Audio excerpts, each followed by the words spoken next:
A new era of Wapakoneta football begins tonight with the most winningest class in program history out the door and diplomas in hand. Coach Travis Moyer and his Redskins start week one as they have the last 24 years in a row versus the Bellefontaine Chieftains, right here and right now on Game Face Ohio. TSC can save you money. How? TSC can save you money with Emerge. What's Emerge? The Emerge bundle plan. TSC will merge your phone, cable TV, and internet into one nice, neat package to save you money. How much money? A boatload. The Emerge bundle plan, only from TSC. TSC, give us a call and see. It's easy as 1, 2, 3, call TSC. When you see an orange truck, you think G.A. Windsor & Son Company. But the next time you see an orange G.A. Windsor & Son truck, we want you to think green. Why green? Because G.A. Windsor & Son are the original recyclers. Using a modern fleet of trucks, G.A. Windsor & Son Company collects food co-products from restaurants, food retailers, and food manufacturers in Ohio, Indiana, Michigan, and Kentucky.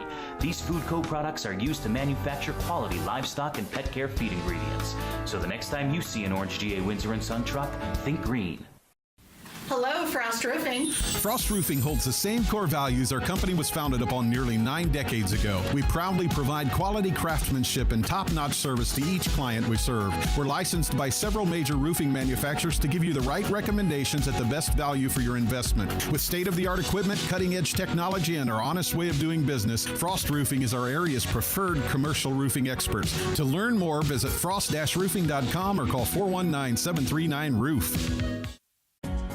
Owen Kitchen and Bath Showroom has been family owned and operated since 1990. We can help you from start to finish with your entire project. Let one of our professional designers put the final touches on your project. Owen Kitchen and Bath now has 2 showrooms to better serve you in Wapakoneta and Lima. Owen Kitchen and Bath, cabinetry that will take your breath away at prices that won't.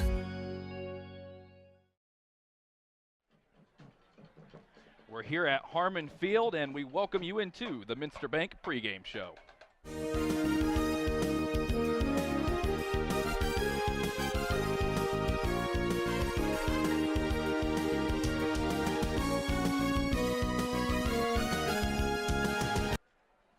Week 1 is finally here for the high school football season. Welcome, everybody, as we are here at Harmon Field. Eli Alvarez here joining you alongside Paul Sadler for this Week 1 bout between the Wapakoneta Redskins and the Bellefontaine Chieftains. Paul, Bellefontaine, a 6-4 record last year, 4-0 in their conference, and even higher expectations going into this one. There is, and Coach Toby Smith is in his 5th year here at Bellefontaine after leading West Liberty Salem for 14 years. That included 7 playoff appearances.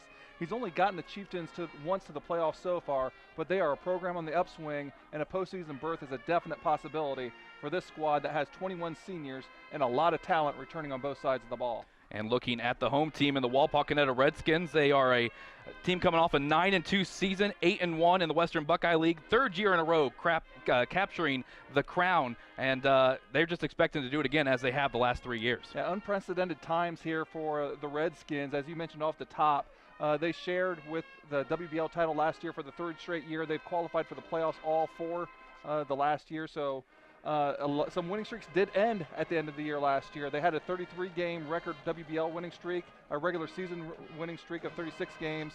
However, there are a few more streaks here alive as they have won the last 19 games here in the regular season at Harmon Field. And in this series itself, they've won the last 7 against the Bellefontaine Chieftains. Let's go ahead and take a look at the keys to the game. We'll start first with the visitors from Bellefontaine. Well, Bellefontaine's got 3 big keys to the game. First of all, they need help with their quarterback, Desmond Libertus. They need not just him. He is a dual-threat quarterback. We'll talk a lot more about him as the game goes on. They need to win the big play battle. Both teams have playmakers that can take it to the house on any given occasion, and they need to finish the 4th quarter. Last year they went 6-4. However, they had the lead in 9 of the 10 games, and if they won just a few more games, they would have made the playoffs last year. And now for the home team of the Wapakoneta Redskins, what are their 3 keys, Paul? They need to play clean. Last year they were the least penalized team in the Western Buckeye League and only gave the ball away 5 times in the regular season. They need to win the line of scrimmage with a few familiar faces, but also some new ones up front. And they need to control number 2. When we say number 2, again, that's Desmond Libertus, the quarterback for the Chieftains, as we're going to see he is a dangerous, dangerous threat for the Chieftains. And there you have it. There's our Week 1 Minster Bank pregame show. We'll be right back with the first half kickoff on Game Face Ohio. Where is that TSC bill? How can I pay it if I can't find it? You don't need the bill. You can pay it online at telcirco.com. Wasn't there a special this month? Yes, we got it from TSC's Facebook page. I know I've got the announcement for the club here somewhere. I just sent it to TSC to air on Channel 2. With telcirco.com, Facebook, Channel 2, and their newsletter, TSC makes it easy to stay connected. Now, if they could just help me clean up my desk. It's easy as 1, 2, 3, call TSC. At Minster Bank, we understand that life can get hectic. That's why when it comes to your banking, we offer the services that make your life simpler, with tools like person-to-person payments, Pop Money, mobile and online banking, and bill pay. But most of all, Minster Bank is a supportive member of your community, with personal relationships and customer service that reach outside of our branches. Minster Bank, helping people achieve financial success. IC Signs designs, creates, and installs custom eye-catching signs. We use state-of-the-art technology to produce indoor and outdoor signs, LED message boards, and vehicle wraps. We can also help you with LED light conversion, sign refurbishing, custom t-shirts, promotional items, and your print needs. Whether you know what you want or have no idea, trust the experience of IC Signs. Call IC Signs at 419-738-6640.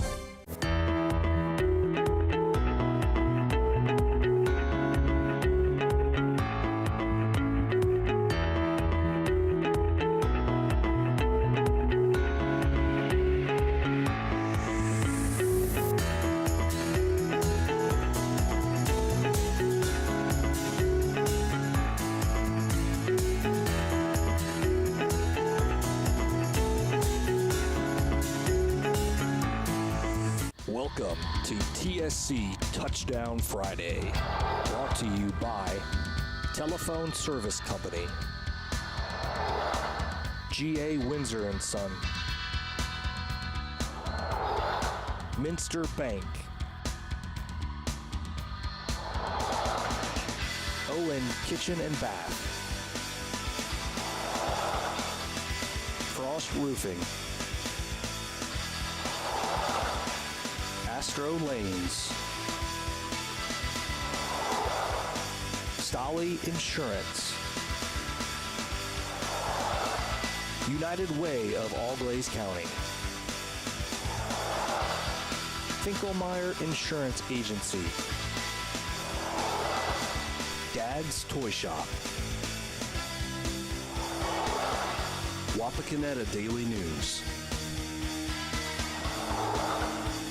IC Signs, Casa Chic, Merit Real Estate Professionals, and the Wapakoneta Family YMCA.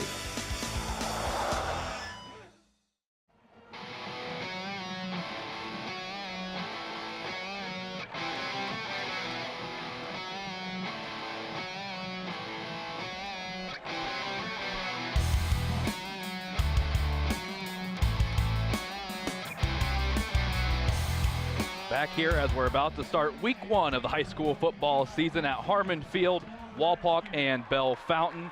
And it's the Wapakoneta Redskins that'll get the ball to start the first half as Bellefontaine deferred to the second. Yeah, a very exciting time with high expectations for both of these teams. Wapakoneta obviously coming off several 3 in a row league championships. Bellefontaine coming off their own Central Buckeye Conference Kenton Trail championship as well. And it'll be Derek Robb kicking off for the Chieftains, as it's a nice kick that'll be fielded around the 5-yard line, and we'll see what kind of field position the Redskins get. There's a nice hole up the near side, stop close to the 30-yard line, and that's where they'll set up on offense. And the Redskins are going to be led out by junior number 10, Brady Erb. Now, Brady Erb is experienced on Friday nights, but he played mostly defense last year. He only has 1 career passing attempt coming into this season, but the left-hander is very capable of hurting you through the air as well as with his feet. And Paul, we touched on it a bit in the pregame. you have a class like you did last year for Walpaw graduate. Now it's time to see who can step up for this Redskins team. As they come out with Herb under center and 2 in the backfield. It's going to be an immediate handoff right up the middle to Evan Keck, and he's not going to go down easily, gaining a good amount of yardage there. And there's another youngster right there, and he's actually our player to watch for this game for Wapakoneta. Evan Keck, going to be a two-way starter only as a sophomore, and he actually got a lot of experience as a freshman. He's the leading returning ground gainer with 238 yards on the ground. So that will set up a 2nd and 4 for the Redskins here on their first drive of the ball game. Same formations we're seeing here on the second play. 2 in motion. Looks like it'll be another handoff, this time up the left side, and some room to run as finally being pushed out of bounds around the 50-yard line for the Redskins. It's going to be number 8, Rob Gerstner. Yeah, and Gerstner also has some experience coming back, but he made a little shake move there in the backfield. As we're going to see on this, it looks like there's going to be some trouble, but just able to evade that and got out to some open space on the left side. And quickly back to the line for the Redskins. This is a QB keeper with Herb, and he's going to be hit immediately, getting nowhere. The defense finally responding for the Chieftains. Garrett Gross, just a sophomore himself, made a big stick on Herb right there. Mentioned a couple other things here as we're going to see this replay, playing quarterback run. But just a couple other things about the offense, people to look for. They do have 3 returning starters on the offensive line. Wyatt Moyler returns as a starting center. Brennan Knievi returns as a guard. And then second team All-WBL performer Tyler Jenkins making a change to guard from tackle. Ball now across the 50. Some trouble as it's free on the turf, and there's no official call yet. The Redskins are saying they have it. Chieftains saying they have it. And they're going to say that the Redskins looked like they were able to keep it. Yeah, and I was kind of talking, so we missed what happened there. Herb's helmet came off, so how did he come off the field? So they put in a different quarterback, sophomore Reed Miracle, not used to taking the snaps, gets forced out there, unable to get that snap taken, and the Redskins fortunate to not turn the ball over, but this does leave a 3rd and long. Early in the ball game now for the Redskins. We'll see if they can convert on this 3rd and long, as they've been doing a pretty good job at this point moving the ball down the field on this Chieftains defense. Set up in the shotgun. Herb dropping back. He's got 4 wide receivers to choose from. Nice pass, and it's going to be a 1st down and then some for Jace Copeland. Really nice pass by Herb on the out pattern to Jace Copeland. Jace Copeland, another name we're going to say quite often. He's also a basketball standout, but Jace is one of the 7 players on the Redskins that's going to be going both ways. Just ran an out pattern and found a spot in the zone, pushed out of bounds, and that moves the chains on a 13-yard reception. And how demoralizing for the defense of Bellefontaine. They thought they had him stopped on a 3rd and long, but the Redskins pick it up anyway. Herb now will hand it off into the hands of Gerstner, and he's going to get a few. And something they might want to check out up here in the press box, Bellefontaine wasn't really aligned correctly on that. The Redskins had twins out here on the near side, and there was only one defensive back to cover them. Jace Copeland was completely uncovered. So we've pretty much seen the plan of attack for the Redskins, and I think we all knew what it was going to be coming into the game, run the ball, but they showed here a little bit in this first drive that they can throw it as well. Yeah, a little bit of confusion there, and Coach Moyer going to call a timeout. Yep, call that timeout with 9:02 remaining in the first quarter. We're scoreless here at Harmon Field for this Week 1 matchup between the Redskins and the Chieftains. Hello? Call dropped? Hello? No more minutes? Lost your phone? Don't worry. Telephone service from TSC is always crystal clear. Never runs out of minutes. Never has a dead battery. And most importantly, in an emergency, it displays your address for 911. Plus, TSC keeps you connected with free calling in our expanded calling area. Ask about telephone service from TSC today. It's easy as 1, 2, 3, call TSC. Finkelmeyer Insurance Agency is a full-service insurance and financial services agency, offering insurance coverage for your auto, home, business, life, and health.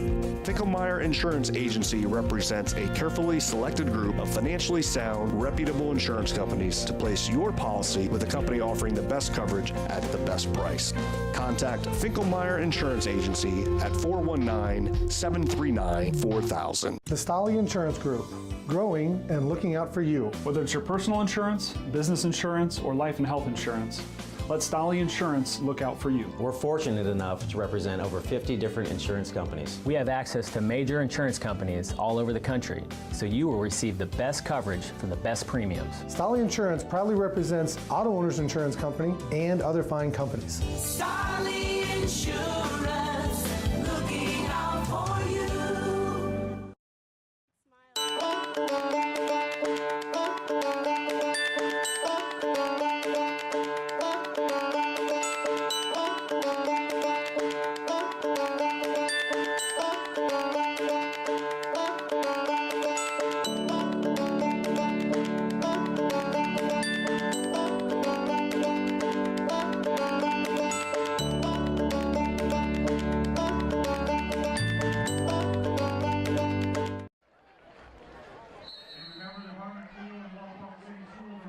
Well, a quick timeout taken by Coach Travis Moyer has his team regroup for the 2nd and 7. Same thing. Uncovered receiver.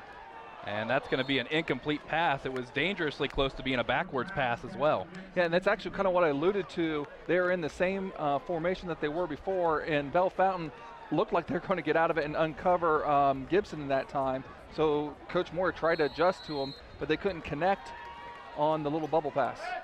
Well, another 3rd and long for the Redskins. They handled the last one pretty well. Yeah, but sometimes when you're in this position, it's maybe even 4 down territory, so you don't necessarily think I have to get it. You just want to get positive yardage. There goes the 2 motion men once again for the Redskins. It's going to be a play action. Rolling out to his left is Erb, and another wide open pass to Copeland again, and that'll be close to moving the sticks.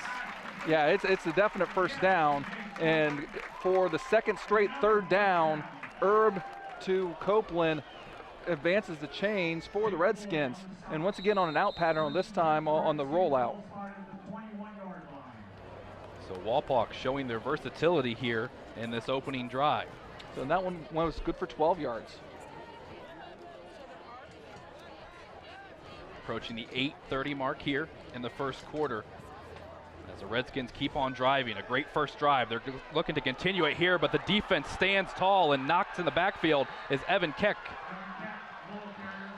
And Brandon Hayes is the first one there, and then Fogan kind of cleans things up. This Bellefontaine defense is a pretty stout defense. They only gave up about 15 points a year, and they last year, and they returned their top 5 tacklers on the defensive side of the ball. As you mentioned, Paul, this is a pretty good first drive for the Redskins, so this could very well be 4-down territory if they don't get here on this 2nd and 3rd down conversion. Well, you know, last year they had the big-time advantage with Tristan Meyer, you know, one of the best kickers not only in the area but potentially the state, and they were already in field goal range last year. And we're going to have another timeout, and this one is going to be taken by the Redskins once again. So 2 early timeouts by Coach Travis Moyer and his Redskins. What are we seeing out there, Paul, that's making them call this? Well, you know, it's the first game of the year.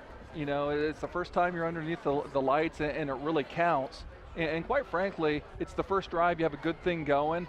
In the second half, you're a little bit more protective of those timeouts. First half, if there's an issue, go ahead and use them, especially, you know, the first 2, because getting on the scoreboard could be a big part of the game early on. And if you're Bellefontaine as well, you're standing over there waiting to get out on offense. This has got to be a demoralizing drive for them to just sit there and watch Wapak move the ball down the field on them with so much ease.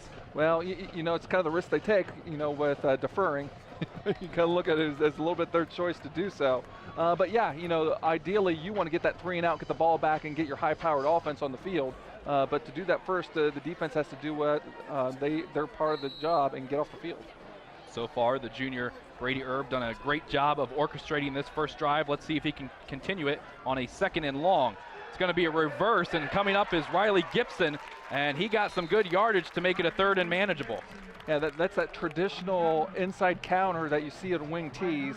And while Wapak is not a out-and-out wing T team. They still have a lot of wing T DNA in their offense. And this is where they pull the backside tackle, and it's usually cut back inside. It's still kind of a good gain, but it does bring up a 3rd and 5. So now with the 3rd and 5 looming, looks like the Redskins want to air it out here. And that's exactly what they'll do, a quick pass, but that one is way short of its intended receiver. He was looking for Mitch Apple in that case, and we don't know if that was, you know, a errant pass, or if Apple was supposed to kind of settle down in that zone right there. So 4th down, and it looks like it's going to be the field goal unit out there for the Redskins.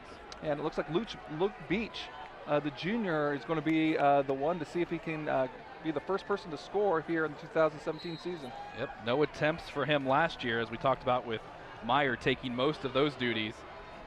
So we'll see if they can get 3 points here on this first drive. Snap is good, kick looks good as well, but no, they're going to say it's just wide, and that first drive ends with 0 points for the Redskins. Yeah, they had the ball for over 5 minutes, picked up some first downs, including some key 3rd down conversions, but they do come up empty on the scoreboard. However, the positive thing is they did really flip the field goal position battle. Well, now we'll see what the Chieftains can do. And again, this is an explosive offense, averaged 35 points a game last year. They'll come out in the shotgun. Just under 7 minutes to go here in the first quarter, and it's going to be a handoff right away and stuffed at the line of scrimmage. Great defense by the Redskins on that one. Yeah, Trey Stoller going nowhere on that handoff. However, the person that we're looking at as our player to watch is the quarterback, number 2, Desmond Libertus. The senior is the leading returning rusher from last year's team, rushing for over 1,000 yards and also passing for over 1,000 yards. His touchdown to interception ratio was incredible, 13 touchdowns to 2 interceptions. He was a Central Buckeye Conference Offensive Player of the Year. And he was able to get 23 touchdowns altogether on the season. Quite an impressive number for the senior. As this time he's going to keep it up the middle, and he's going nowhere. Now conversely, the Wapak defense returns 5 starters, have a lot of guys going both ways. Up front, you got Zach Bubba Miller as a returner on the defensive line. Linebackers, Gerstner and Keck, also 2-way starters. And then in the secondary, Mitch Apple returns as a starter, as well as Jace Copeland. Well, head coach Toby Smith for the Chieftains, now in his 5th season. He's not liking the way this first drive's going. He's got a 3rd and long to deal with. But he's got an explosive group. You know, they're probably not going to get 4 or 5 yards at a time. They're going to get them in big chunks. And sometimes they have to live with getting very little. It's going to be a play action pass for Libertus. He's going to roll out and keep it himself. Breaks a few tackles, still on his feet, but now gang tackled at around the 25. No, he gets free and gets up the sideline, and that's going to be a first down. Oh, that's incredible. I mean, I think a lot of people gave up on that last play thinking that was going to be a stop, but again, he is going to be so dangerous. They cannot let up on him at all. What he originally looked like he was going to do, he's rolling back, but he's looking for the backside post to number 7, Roa, but he was covered tightly by Apple, and then you can see just can't wrap him up and get the man down. And a little bit of a Houdini act there, disappearing and re-emerging on the other side of the pile. Yep, good for 13-yard gain. So the first down for the Chieftains. As Libertus is going to option and pitch it. Here they come up the near side and met with a furious shot. Rob Gerstner stopping the Chieftains before they can pick up anything big. Yeah, Gerstner with a big hit there. C.J. Reeser, senior, also there. Well strung out and defended on that speed option. So far, really, the Chieftains have run 4 plays. 3 of them have been what you consider not very successful plays, but they had the one big one. And that's kind of how their offense looks like, how they're probably going to need to operate against this Redskin defense. Set up just like they have been through this first drive of the game. The Chieftains, another keeper for Libertus, and he's going to be shot down once again, this time just shy of the 35. Nice open field tackle there by Riley Gibson. Totally unblocked by Skeen, but if he doesn't make that play, it could have turned into a big one. So a lot of time has come off the clock in this first quarter, and we're still scoreless here in week 1. Everybody wants to talk about the WBL and how wide open it's going to be, but for a lot of these teams, week 1 is even more special with these opponents that they've been playing for so long. Yeah, 25 straight years is this opener for both teams. And, I think this ball is going to go up in the air. So far, they have had one called pass, but the ball has not actually been passed by the Chieftains yet. Libertus rolling out to his left, looking to keep it, and he does, and he's got some room to run, and this time he will be tackled before he picks up the first down. Really good tackle by Jacob Place, returning letter winner on defense for the Redskins, and looks like they are going to possibly go ahead and send the punt team out there. You see just terrific coverage on this replay by the Redskins. No other real option by Libertus to be able to go and run, but it's a dangerous option. So the first drive stalling for the Chieftains, and it is Libertus who is also the punter. So yeah, so sometimes you got to be careful about the fake. But he was a regular punter, averaged almost 35 yards a punt last year. And he will punt this one away, as it's going to be fielded around the 25-yard line. No fair catch called, and a good return happening here for the Redskins, finally being brought down at the 35-yard line, and that's where Wapak will set up. Aaron Chambers, he's got the frame for a punt return, only 5'5", 140 pounds. But those guys, when you get them in some space, are tough to take down. Nice spin move.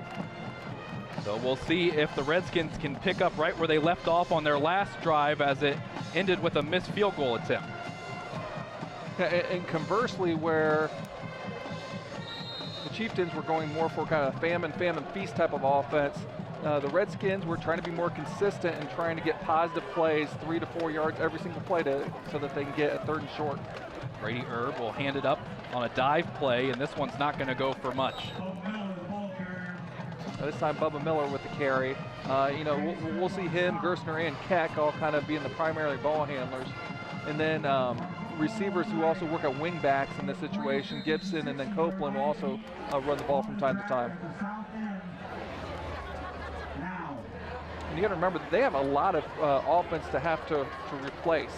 Landon Hall, all-world player for him last year, Maddox Lyles, both were big-time performers carrying the ball for the Redskins last year. This time Erb dropping back in the backfield by himself, not finding anything. He's going to have to improvise, and he breaks a few tackles, but gets only to about the line of scrimmage, maybe a little bit more before he's brought down. Yeah, it looks like he really wanted to go to Gibson here on the near side, but Caden Hughes was kind of all over. In fact, he might have had a little bit of a hold on Gibson. He won the flag, but no call there, and Erb able to at least minimize the potential loss on that play by just evading some of the defenders to make it a 3rd and 8. Great coverage down the field for the Chieftains on that one. So 3rd and long. Wapak's been particularly good at that so far in this ball game. Yeah, number 20 here on the near side has been his favorite target. We'll see if he goes back to him. He launches it deep, but not to him, to Gibson, and it's knocked down. A big play there by Jack Clement, the junior, to knock it down. Yeah, and Gibson had a step, but the ball would have to have been thrown a lot further, which to be able for him to catch it in stride. Just a little bit of probably too slow developing of a pattern. As you can see, that gave Clement a chance to be able to run underneath it and knock it away. So the Redskins will punt this one away, as it's Rickenbaugh will do those duties. And he bobbles the snap, gets it back up, and gets it away safely, but it's a low line drive. It's got some bounce to it, though. And a flag is down for probably contact on the kicker. And it will be down at the 25, but we'll wait and see what that dirty laundry's all about. Yeah, they're calling it a personal foul, and this is going to be a big-time break for the Redskins. So what really easily could have been disaster, where the mishandled perfect snap, Rickenbaugh might be smarter than we are, Eli. It's like, if I can just punt it, I'm not going to get rough. So if I let it hit, maybe I'll get a 15-yarder. So we're going to see here on the replay, and he does kind of get into his plant leg, which by the definition is a roughing call. So The Chieftains aren't going to like the penalty, but the Redskins will definitely take it as that extends their drive. Well, and at the same time, anytime you come close to the punter, if they feel a little bit of contact, they're going to take advantage of that. That's the way you got to do it.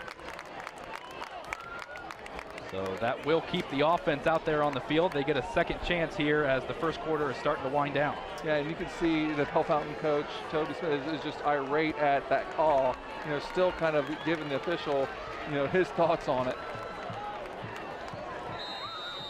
Well, they thought they had him stopped, and they thought their offense was going to get another try at it. Not the case.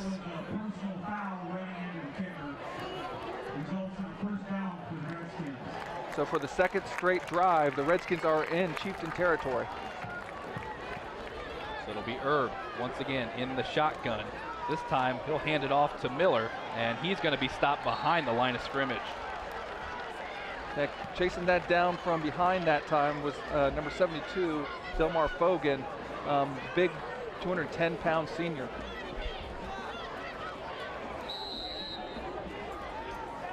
We're approaching the 35-second mark here in the first quarter, and we'll see if the Redskins decide they're going to have to run at least one more play, but we'll see how quickly they run it.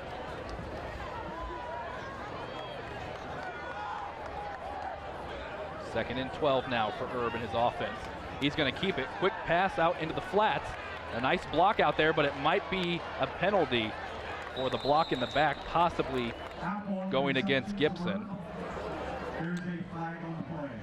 Yeah, the Redskins not quite able to take advantage of the advantage that they have on the outside. The Chieftains are really playing off when they go twins, and there's an advantage to be had out there, and the Redskins just kind of need to get to figure it out. That's a holding call on the Redskins.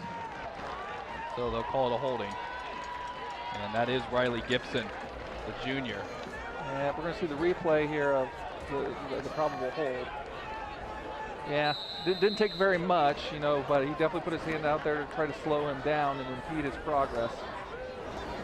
Well, the Redskins better hurry up if they're going to run a play. They got 5 seconds, and I think they may just wait and let the first quarter die out. And that's exactly what they'll do. So at the end of the first quarter here in week 1 at Harmon Field, it's Wapak 0, Bellefontaine 0. Back with the second quarter right here on Game Face Ohio. TV everywhere. TV everywhere? That's right, everywhere. You can watch TV from your tablet, your phone, your laptop, any mobile device, anywhere you want. Laundromat? Yes. Grocery store? Yes. Park? Yes. What if I wanted to watch TV at home? All your favorite networks all the time. It's TV everywhere from TSC. It's easy as 1, 2, 3, call TSC. Strength is about so much more than the body. It's about being together, serving, sharing, and caring for those around us. It's about keeping score in the heart rather than on a scoreboard. Be a part of a community that builds more than your body. At the Wapakoneta Family YMCA. The Wapakoneta Daily News, bringing you local news and more since 1905. With subscriptions starting at just 35 cents a day, the Wapakoneta Daily News is Wapak's source for timely local coverage of news, sports, classifieds, entertainment, and more. The Wapakoneta Daily News. Subscribe online today. Sure, you don't need a set-top box to watch cable, but without one, you're not getting everything your TV has to offer. Add a set-top box from TSC to your television and get more channels. Get a channel guide that tells you all about the shows. Run multiple devices through one universal remote, and you can even add DVR and HD channels. Get everything your TV has to offer with a set-top box. Call TSC and ask for your set-top box today. It's easy as 1, 2, 3, call TSC. That's where there's a flag. Back here at Harmon Field, and as we're getting ready to start the second quarter, there's some discussion down on the field as the officials have come together about a possible flag. Which you would think, if there is one, it'd have to be on either the last play, because I don't even think they started the quarter officially yet. Well, I'm not sure that the sticks are where they're supposed to be, because there was a penalty. It should be like a 2nd and 23, and the way that they are aligned right now, it wouldn't even be close to that. So yeah, there's a holding call on the last time, but they didn't flip sides either. So are they doing an untimed down? Is that what they're doing here, Eli? I'm not really quite sure. Well, we'll see what they end up doing, because right now not only are we confused, it looks like some of the players and officials are confused as well. Yeah, you usually can't end the quarter on a flag, but I always thought that was a defensive flag. So I don't know. We'll see. We learn stuff new every year. So regardless, the Redskins will run a play here. It's a low snap. Here's the handoff coming to the near side of the field, and that's Gibson. Breaks one tackle, tries to break another. He's brought down close to the 50-yard.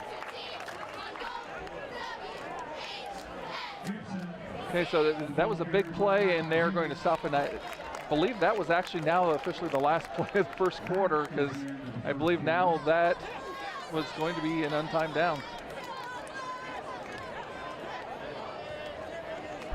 So in the meantime, we apologize for the little bit of confusion, but we have a couple things that we can talk about. Specifically, this is a long-standing history game. They've been playing at the opener since 1993. That is this is the 25th straight year that they've played. Since they've renewed the series in 1993, the Redskins actually hold a 17-7 advantage. But overall, they've played many more times than that. The Redskins hold a 31-29 with 2 ties advantage over the Chieftains, and they first met all the way back in 1921. Yeah, so as we talked about a little bit in the pregame, it is a series that has a lot of rich history, and it's something that not only do the players look forward to, but the fans look forward to each year. 1, because of the great rivalry, and 2, it means high school football is back and in action.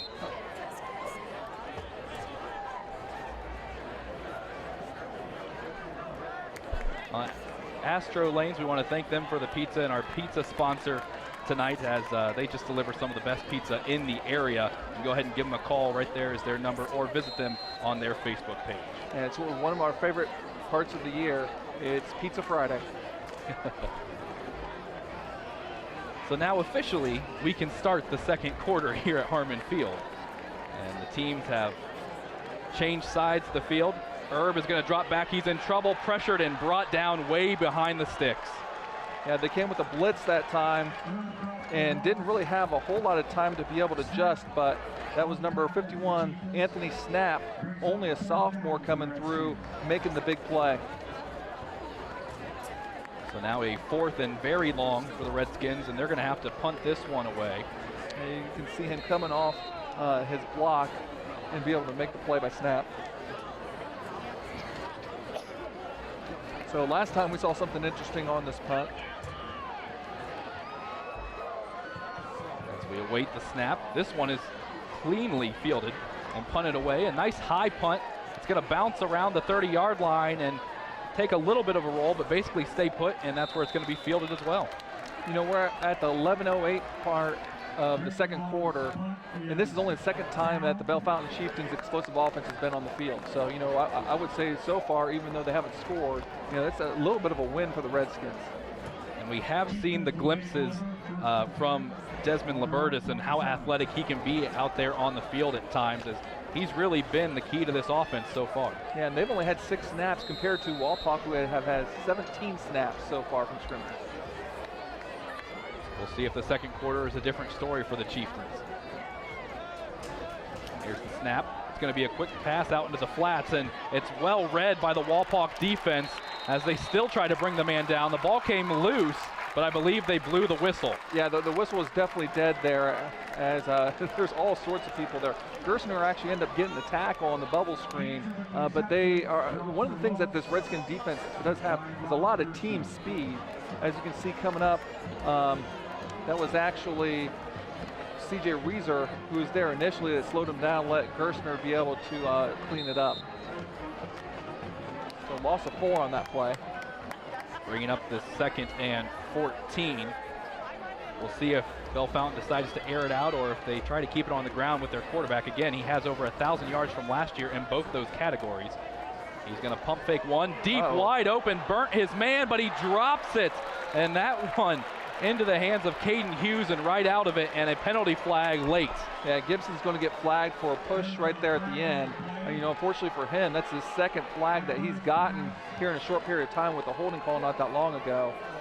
But a big-time missed opportunity for the Chieftains, as a double move there by Hughes led him to be wide open. The pass could have led him just a little bit more so that he could have not broke stride, but still, you really need to get that kind of hauled in there for the Chieftains. Here we see on the replay, little pump fake, sells the double move, and yeah, that was probably a little bit late. Yep, you can't do that, that's for sure. So that essentially bails out Bellefontaine, as they thought they had a big play for a moment, then it was dropped, but they moved the sticks anyways. So and you got to remember, Wapak was the least penalized team in the Western Buckeye League last year, so this is not typical of Coach Moore, Travis Moyer's team. This is going to be a QB keeper right up the middle, and again breaking a few tackles and finally being brought down to the ground is Libertus. You know, here at Game Face Ohio, we primarily cover the Western Buckeye League, so we don't see Bellefontaine a whole lot. And, you know, that's the second time that we've seen Libertus take some punishment and thinking, well, he's going to go down and just escape a little. Now, he didn't get a big play there, but you know that possibility is always there. So a second down and 6 here for the Chieftains. Both these teams have had trouble offensively here in this first half. It's going to be a handoff, and this one's going to get the first down and then some.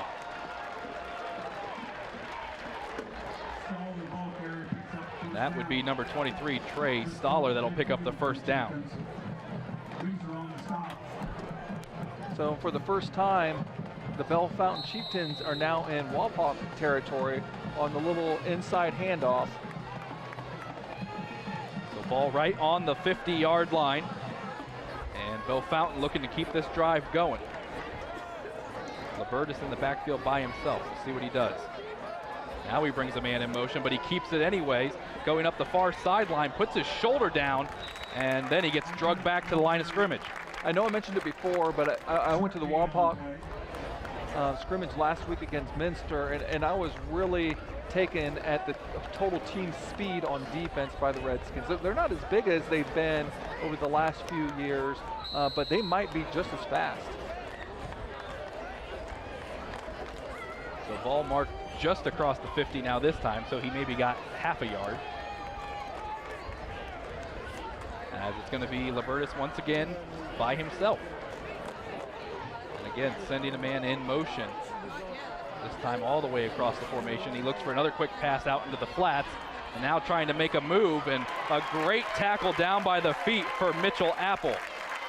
William Parsley, a senior, in open field trying to make a move, and he gets taken down. And you know, if you can't make a person miss an open space, you're taking away a big-time weapon in this offense. So and again, a great open field tackle there by Mitch Apple. Third down and long for Bellefontaine. They've faced this a couple times already in this ball game. I'm assuming whatever is going to happen, it's going to be in the hands of Libertus to get the first down. Well, they're going with an empty backfield here, and that puts a lot of pressure on the defense, as Coach Toby Smith's going to call a timeout. And he calls that timeout with 7:51 remaining here in the second quarter. We're still scoreless in this Week 1 matchup between the Redskins and the Chieftains.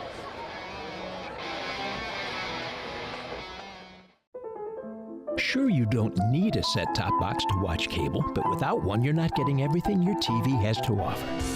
Add a set-top box from TSC to your television and get more channels. Get a channel guide that tells you all about the shows. Run multiple devices through one universal remote, and you can even add DVR and HD channels. Get everything your TV has to offer with a set-top box. Call TSC and ask for your set-top box today. It's easy as 1, 2, 3, call TSC. Come out to Astro Lanes, where you can find great food, good drinks, and of course, bowling. Astro Lanes, a great place to spend some spare time. Runners on your mark. You roll out at the dawning of the day.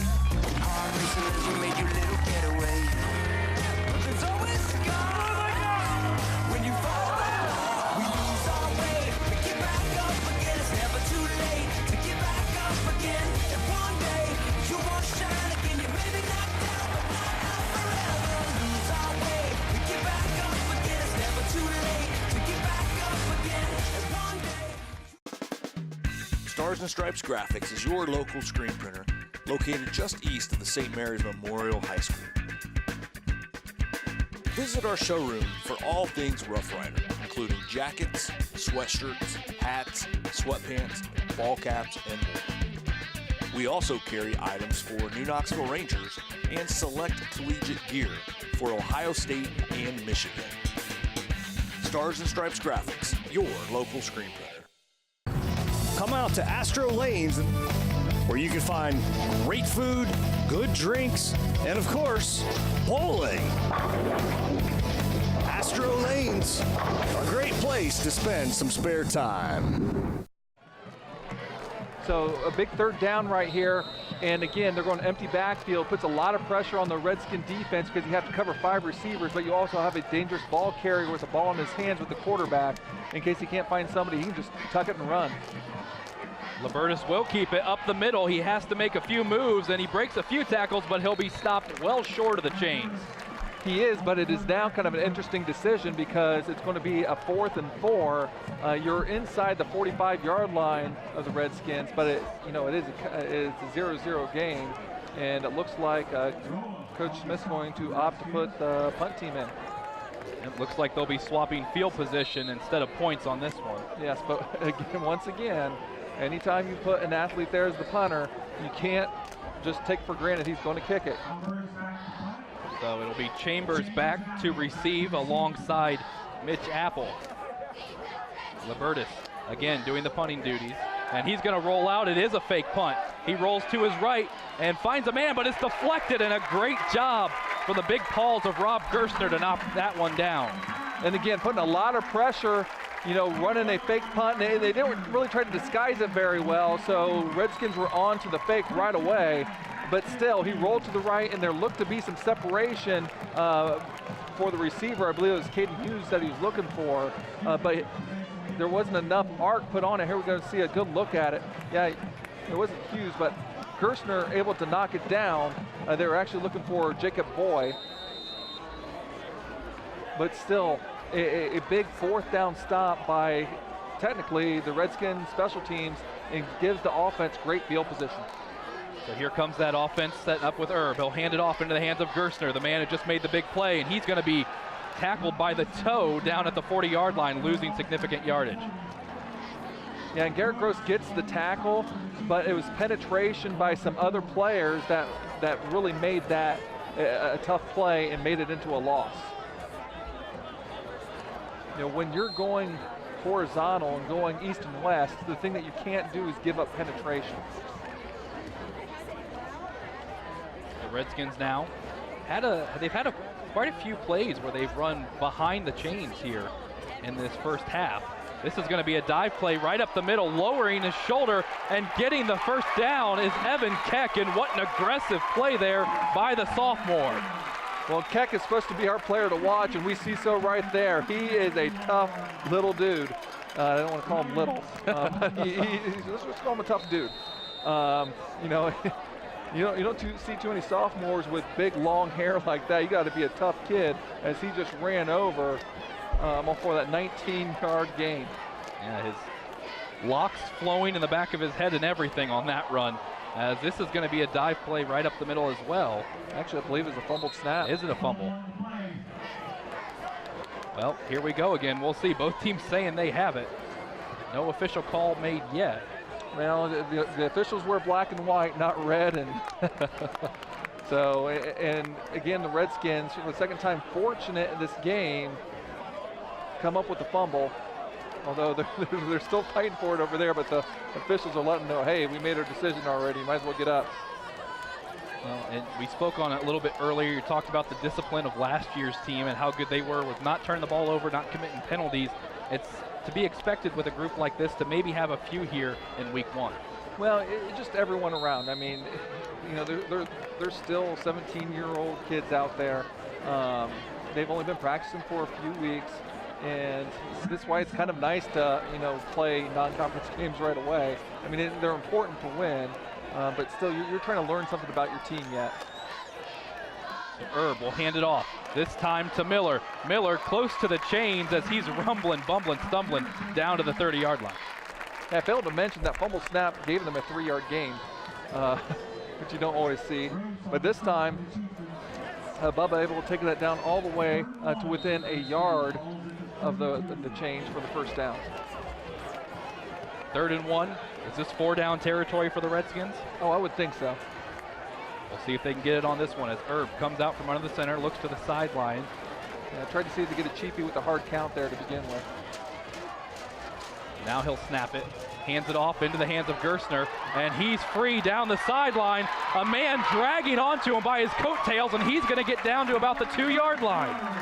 Gerstner showing a lot of patience, getting that a little bit deeper, and then allowing his tremendous blocker, Tyler Jenkins, trying to get that open field block, as we'll kind of see here. You can see Jenkins leading the way, and he pauses just to try to let Jenkins get that block. And a quick snap now for Gerstner, and he'll dive into the end zone. And there's the first points of the game and of the season for the Wapakoneta Redskins. And fitting for Gerstner, who had just had that long run, able to finish it off as a couple impressive runs, one by Keck and then one by Gerstner, and end up capping off our points for the Redskins.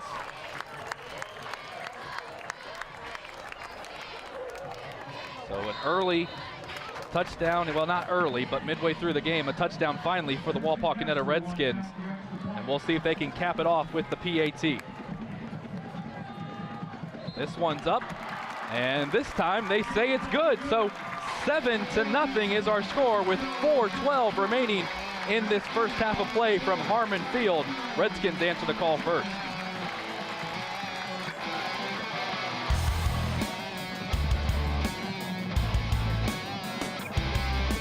TSC can save you money. How? TSC can save you money with Emerge.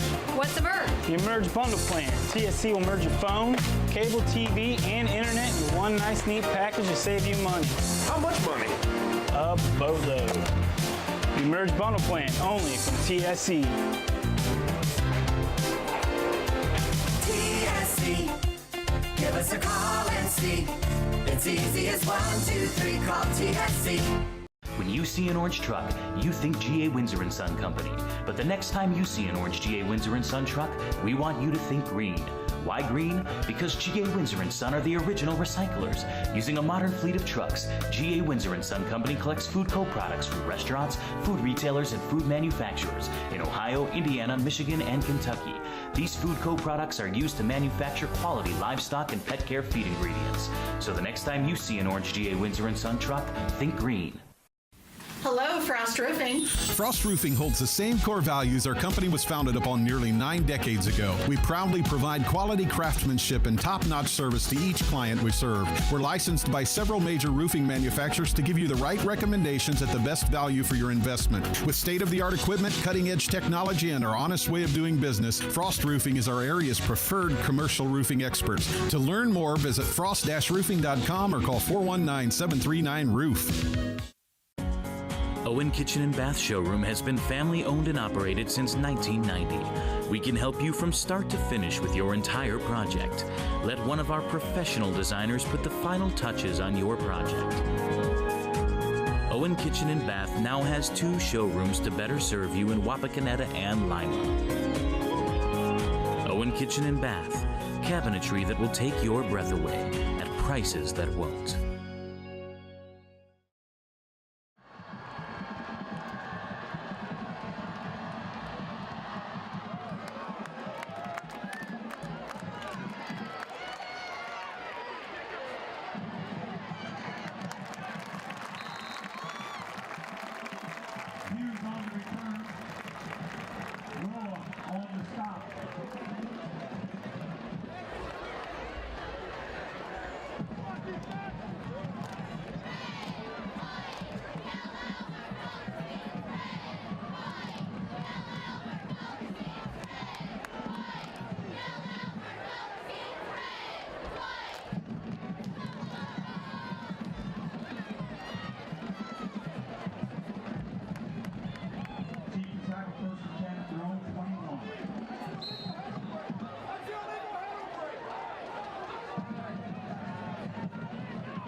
it on the option, and here they go on the outside, getting the first down, the Chieftains, and the clock will continue to run. Well, they'll stop temporarily for the first down, but you know, that was the best running play for the Chieftains as they gain a first down on the speed option. Actually had a little bit of space as they gained 12 yards. Maybe the best running play by someone not named Desmond Libertus.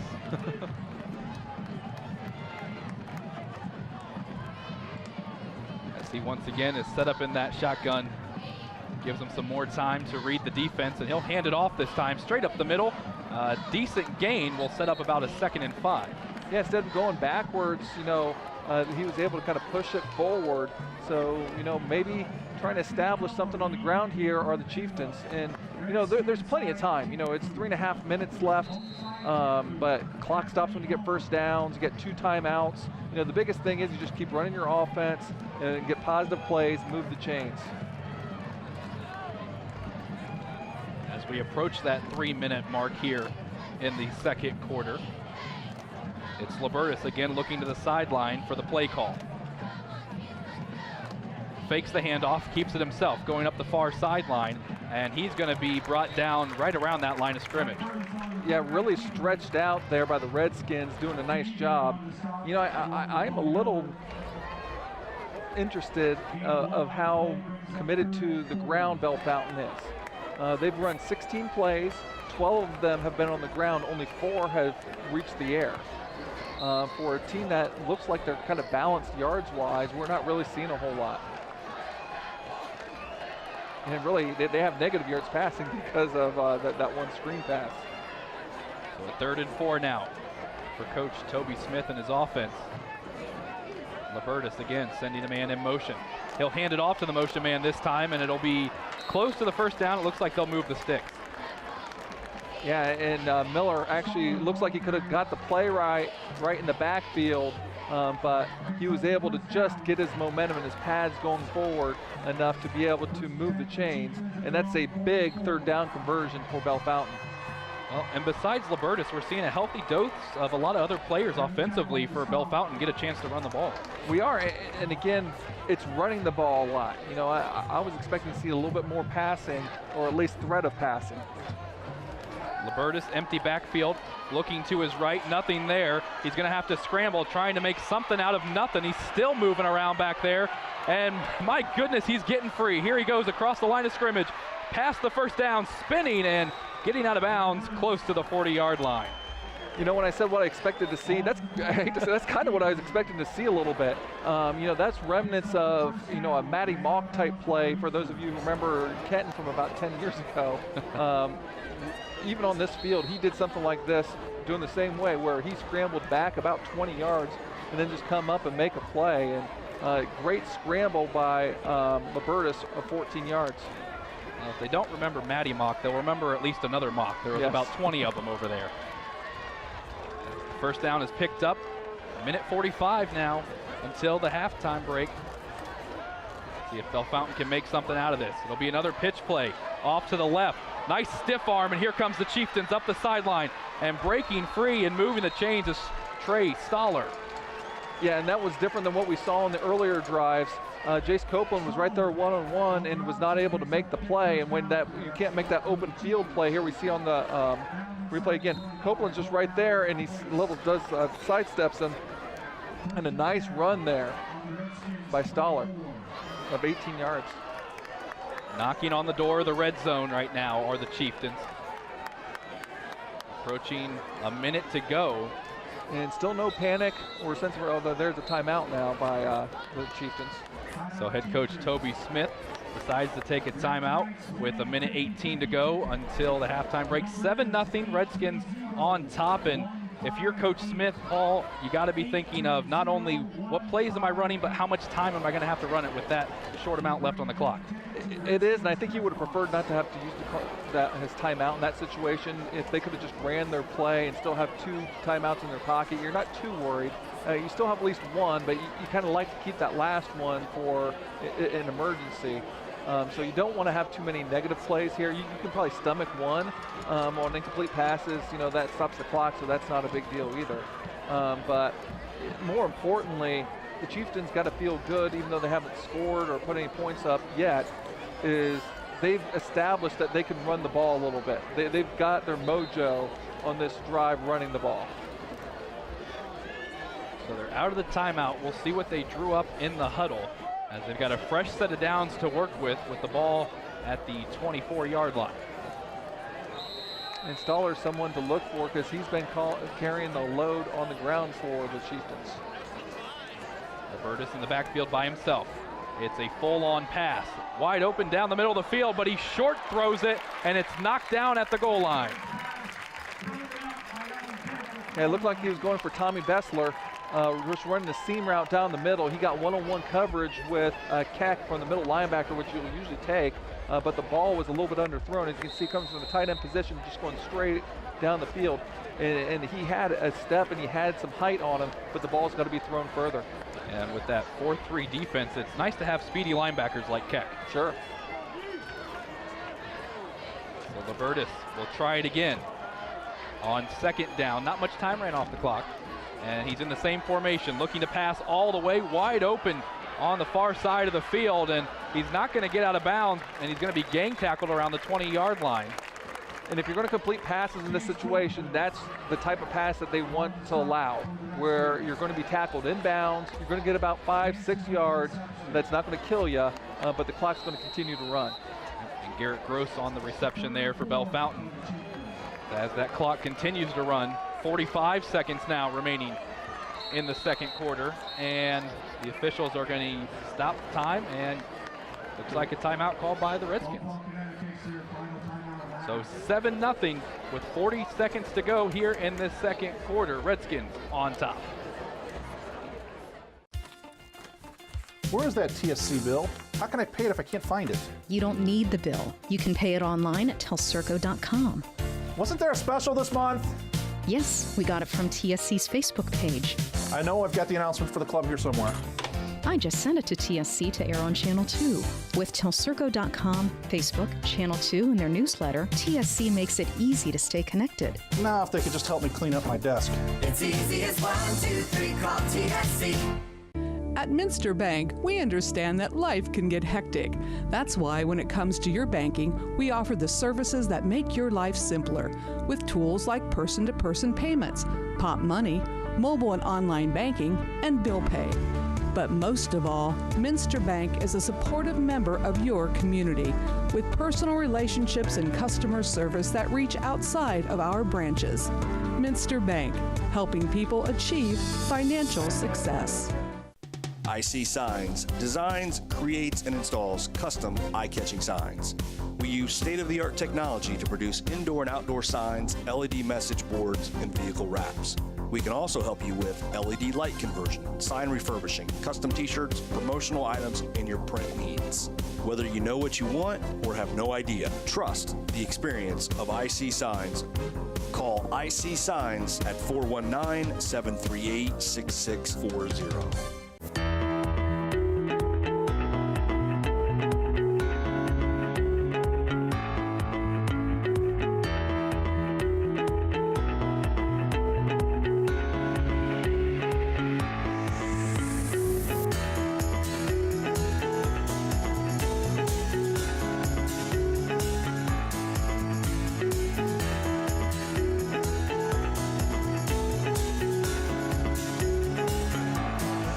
41 seconds remaining here in the second quarter. It is 7-0. Wapak is up on top of the Bellefontaine Chieftains in this Week 1 matchup here in the high school football season.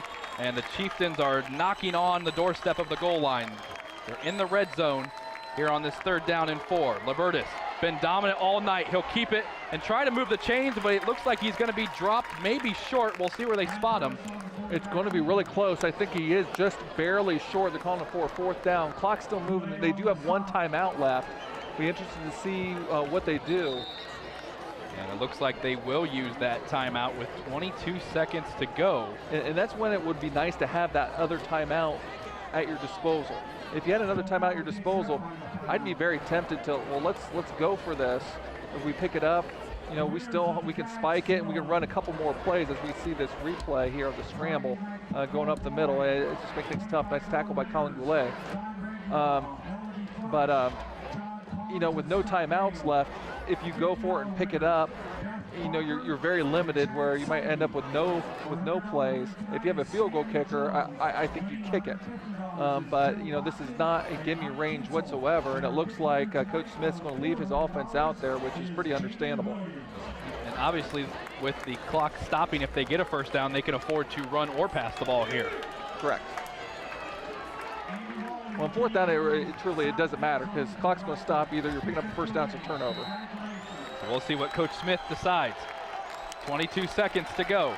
Libertus in the backfield. He'll hand it off right up the middle, and it looks like they'll have enough for the first down. 17 seconds remaining when the time stops. But we'll see if they go up there and just try to spike the ball and kill it and then get cassette, or if they're going to try to run a play straight out of this. Moving quickly is Libertus to the line, and he will spike it, but the center got taken out as soon as that ball was snapped. Hey, you never know. Tyler Jenkins there was looking to make a play. About 14 seconds left, but this is what I mentioned. With no timeouts, you cannot afford to be tackled in bounds at this point. You know, it needs to be passes. It needs to be passes either in the end zone or right by the sideline. If they are tackled in bounds on a sack, or, you know, catch the ball in bounds and get tackled without, you know, that would probably more than likely be the end of the half. Now the crowd's starting to get into it as they're hoping their home team Redskins can get a stand here. Tell you what, they got one-on-one coverage here on the knee side. Libertus has a man down the middle of the field, and it's dropped with 9 seconds to go. Well, and they went to who I would have went to, Roa. I just think they need to do it quicker. You know, they had the entire field kind of isolated with those two. If they did kind of a quicker slant, I think there's just not a whole lot of help there for him to be able to get it, but a longer developing play makes it tough. So 9 seconds left, still plenty of time to be able to get a quick play in. You just can't improvise. Or if you do, you better get in the end zone. And again, you hear that great crowd backing up their defense as their backs are against the wall. Libertus, empty backfield, drops back, looking for a man, surveying the scene. He's got all time to throw. Now some pressure. He evades one tackler. No time now left on the clock. He's got to go to the end zone, and they're going to say touchdown. Yep. Wow, what a play by Bellefontaine at the last second, scoring to go into the locker room. And that's Johnny Ganson on the reception, on the scramble drill. I mean, the definition of the scramble drill. I mean, that was taking so long, and we'll get a good replay to see if he does catch the ball in bounds here. All you need is 1 foot. Yep, he got actually both feet down. Ganson, again, the leading receiver, second leading receiver from the team last year, was second team All Central Buckeye Conference, and a huge touchdown on the last play of the half. And there's a bobbled snap, and that's going to be a PAT missed for the Bellefontaine Chieftains. So a crazy end to this first half of action here at Harmon Field. It sees the Redskins go into the locker room with the 1-point lead, 7-6. Back to sum up this first half here on Game Face Ohio.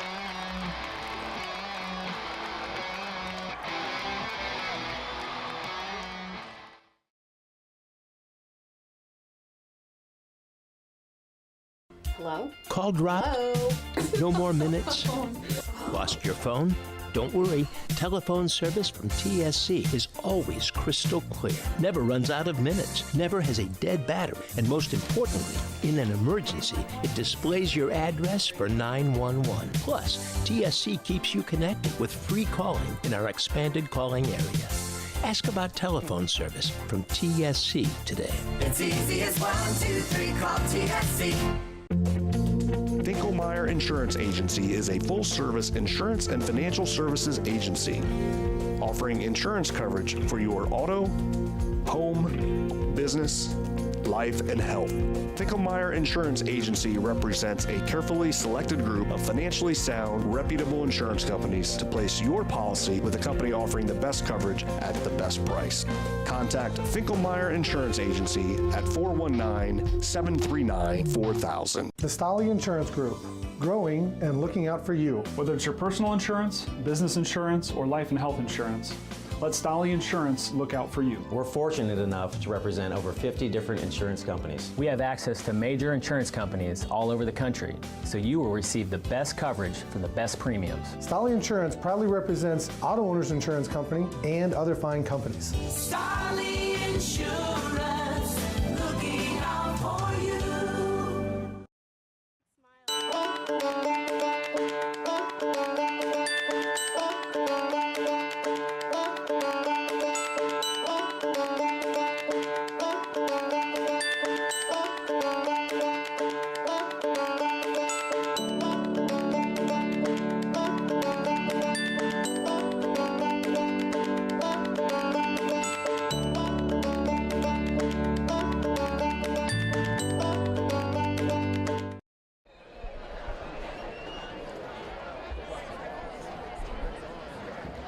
Halftime here at Harmon Field, 7-6. The Redskins lead the Bellefontaine Chieftains as we're in week 1 of the high school football season. Not so much to report on the offensive end for both teams, as there's only 7 and 6 points up on the board, as you see on your screen. But as far as the plays go that got us there, it didn't really start until the second quarter with about 4:12 to go in that second quarter, with Rob Gerstner, as he was able to cap off a pretty nice drive, a good run beforehand. Then he punched in a 3-yard run. That was a 6-play, 56-yard drive that he capped off close to the end of that second quarter. And then the Chieftains of Bellefontaine there at the last second, punching in a touchdown reception from Johnny Ganson from 12 yards out. That capped off a 13-play, 79-yard drive. And that's how we get to our score of 7-6. And you can see just a lot of improvisation on that, extending the play, and that's just so hard to be able to cover people for that long. Well, it's that time of the year again. School is back in session, so we're going to go ahead and step inside Sadler Schoolhouse.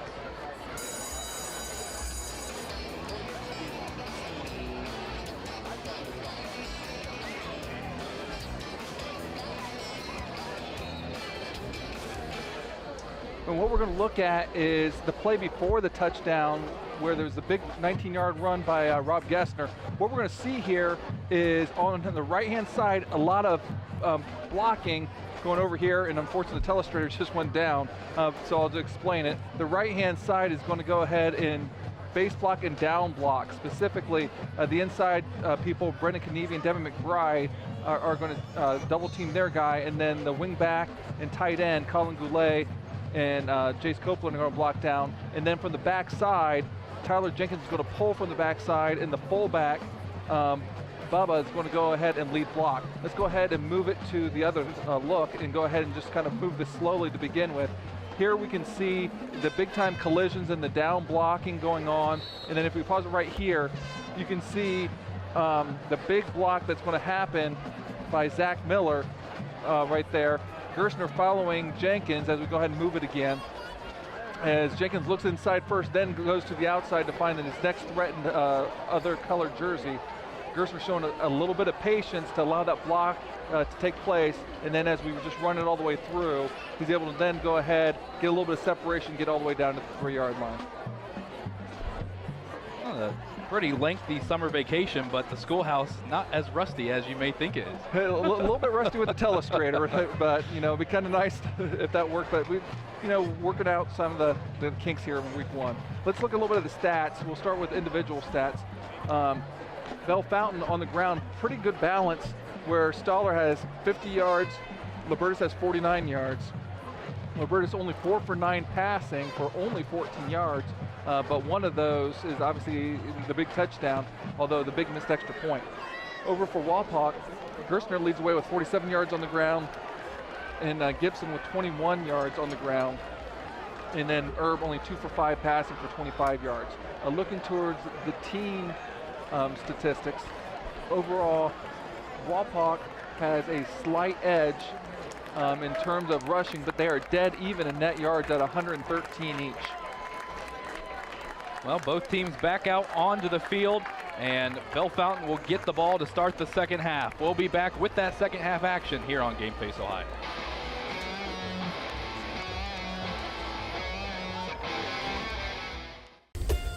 TV everywhere. TV everywhere? That's right, everywhere. You can watch TV from your tablet, your phone, your laptop, any mobile device, anywhere you want. Laundromat? Yes. Grocery store? Yes. Park? Yes. What if I wanted to watch TV at home? All your favorite networks all the time. It's TV everywhere from TSC. It's easy as 1, 2, 3, call TSC. Strength is about so much more than the body. It's about being together, serving, sharing, and caring for those around us. It's about keeping score in the heart rather than on a scoreboard. Be a part of a community that builds more than your body. At the Wapakoneta Family YMCA. The Wapakoneta Daily News, bringing you local news and more since 1905. With subscriptions starting at just 35 cents a day, the Wapakoneta Daily News is Wapak's source for timely local coverage of news, sports, classifieds, entertainment, and more. The Wapakoneta Daily News. Subscribe online today. Sure, you don't need a set-top box to watch cable, but without one, you're not getting everything your TV has to offer.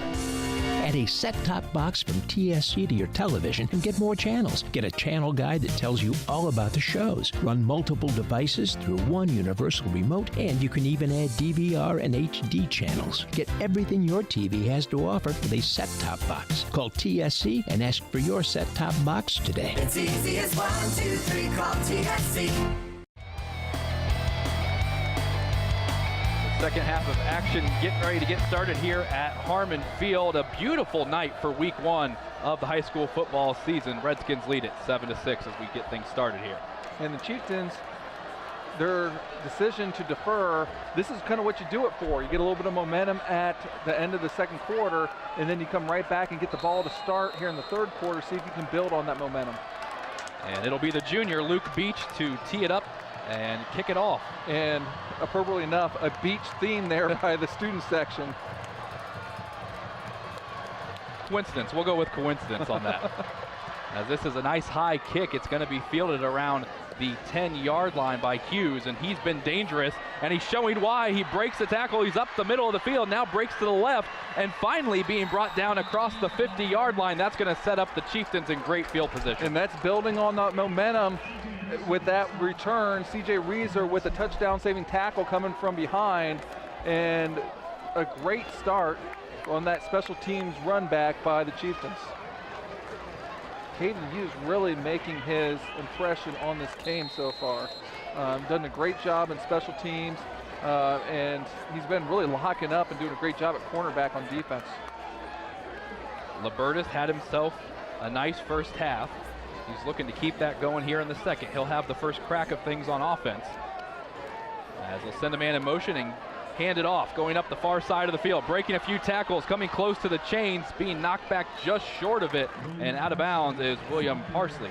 Yeah, and that's the first carry by someone other than Libertus or Stoller. So I believe they're going to say he was just short of the 6, so it'll bring up a second and short. Still one of the most impressive first down runs for the Chieftains on the night. Now the Chieftains come out again in that shotgun with Libertus. He will hand it off once more, this time up the far sideline into the hands of Stoller, and he's going to get the first down. Well, we'll see if the Chieftains can continue to do this, but the first 2 drives, they had a tough time, getting anything on the ground that wasn't an improvisation by Libertus. But something happened in the last 2 drives. They've been able to start to win a little bit at the line of scrimmage. Well, the Redskins did it in the first drive of the first half. Now the Chieftains trying to repeat the success in the first drive of the second half. Libertus hands it off. No, he keeps it. Fakes everybody out, but he doesn't get much yard. Nice job by Kanevi, making a play from the interior line to be able to keep that as a short gain. There's somebody that we haven't really mentioned. He's been in and out, and I know he didn't play last week against their scrimmage in St. Mary's, but number 34, Evan Smith, last year's leading tackler of the defense, kind of a big guy, 6 foot, nearly 200 pounds, and he has just been playing kind of sparingly, and there may be an injury situation there. Libertis on the option. He goes ahead and pitches it off to Sadler, and great job by the defense to knock him back into the backfield. And especially Gerstner was actually engaged, being blocked by Hughes, able to come off and be able to make that play. Very impressive.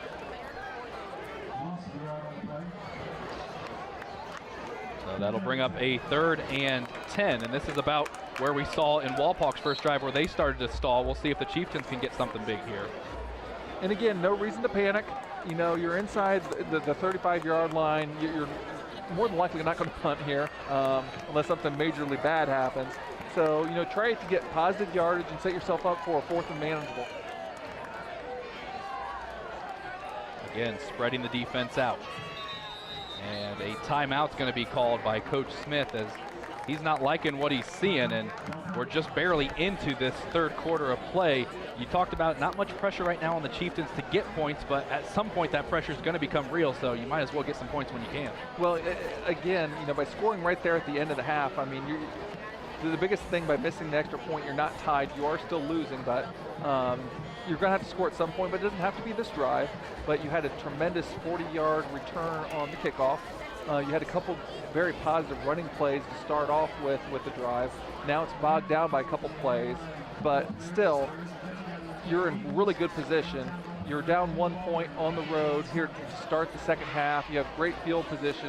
Yes, it's 3rd and 10, but considering that you're in probable 4-down territory, just get a positive gain here and then take your chances. Obviously, if you bust a big one, you can bust a big one, but you don't have to force it. You don't have to get the first down on this play. Well, we'll see if the timeout was worth it.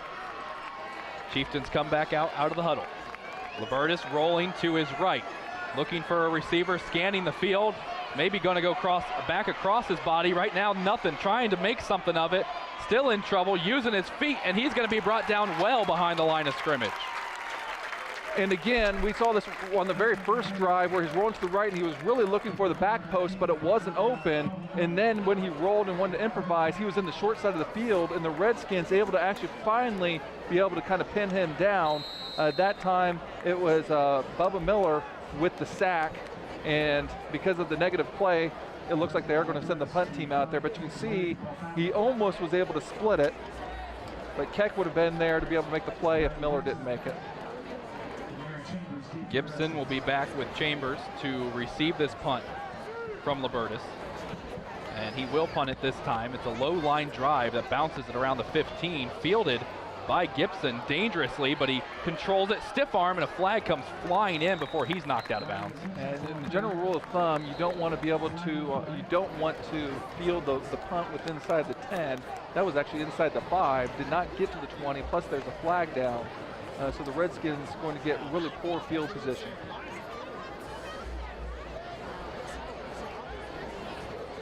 So no points yet in this second half of play. This is going to be the Redskins' first drive after they move the ball back from the penalty.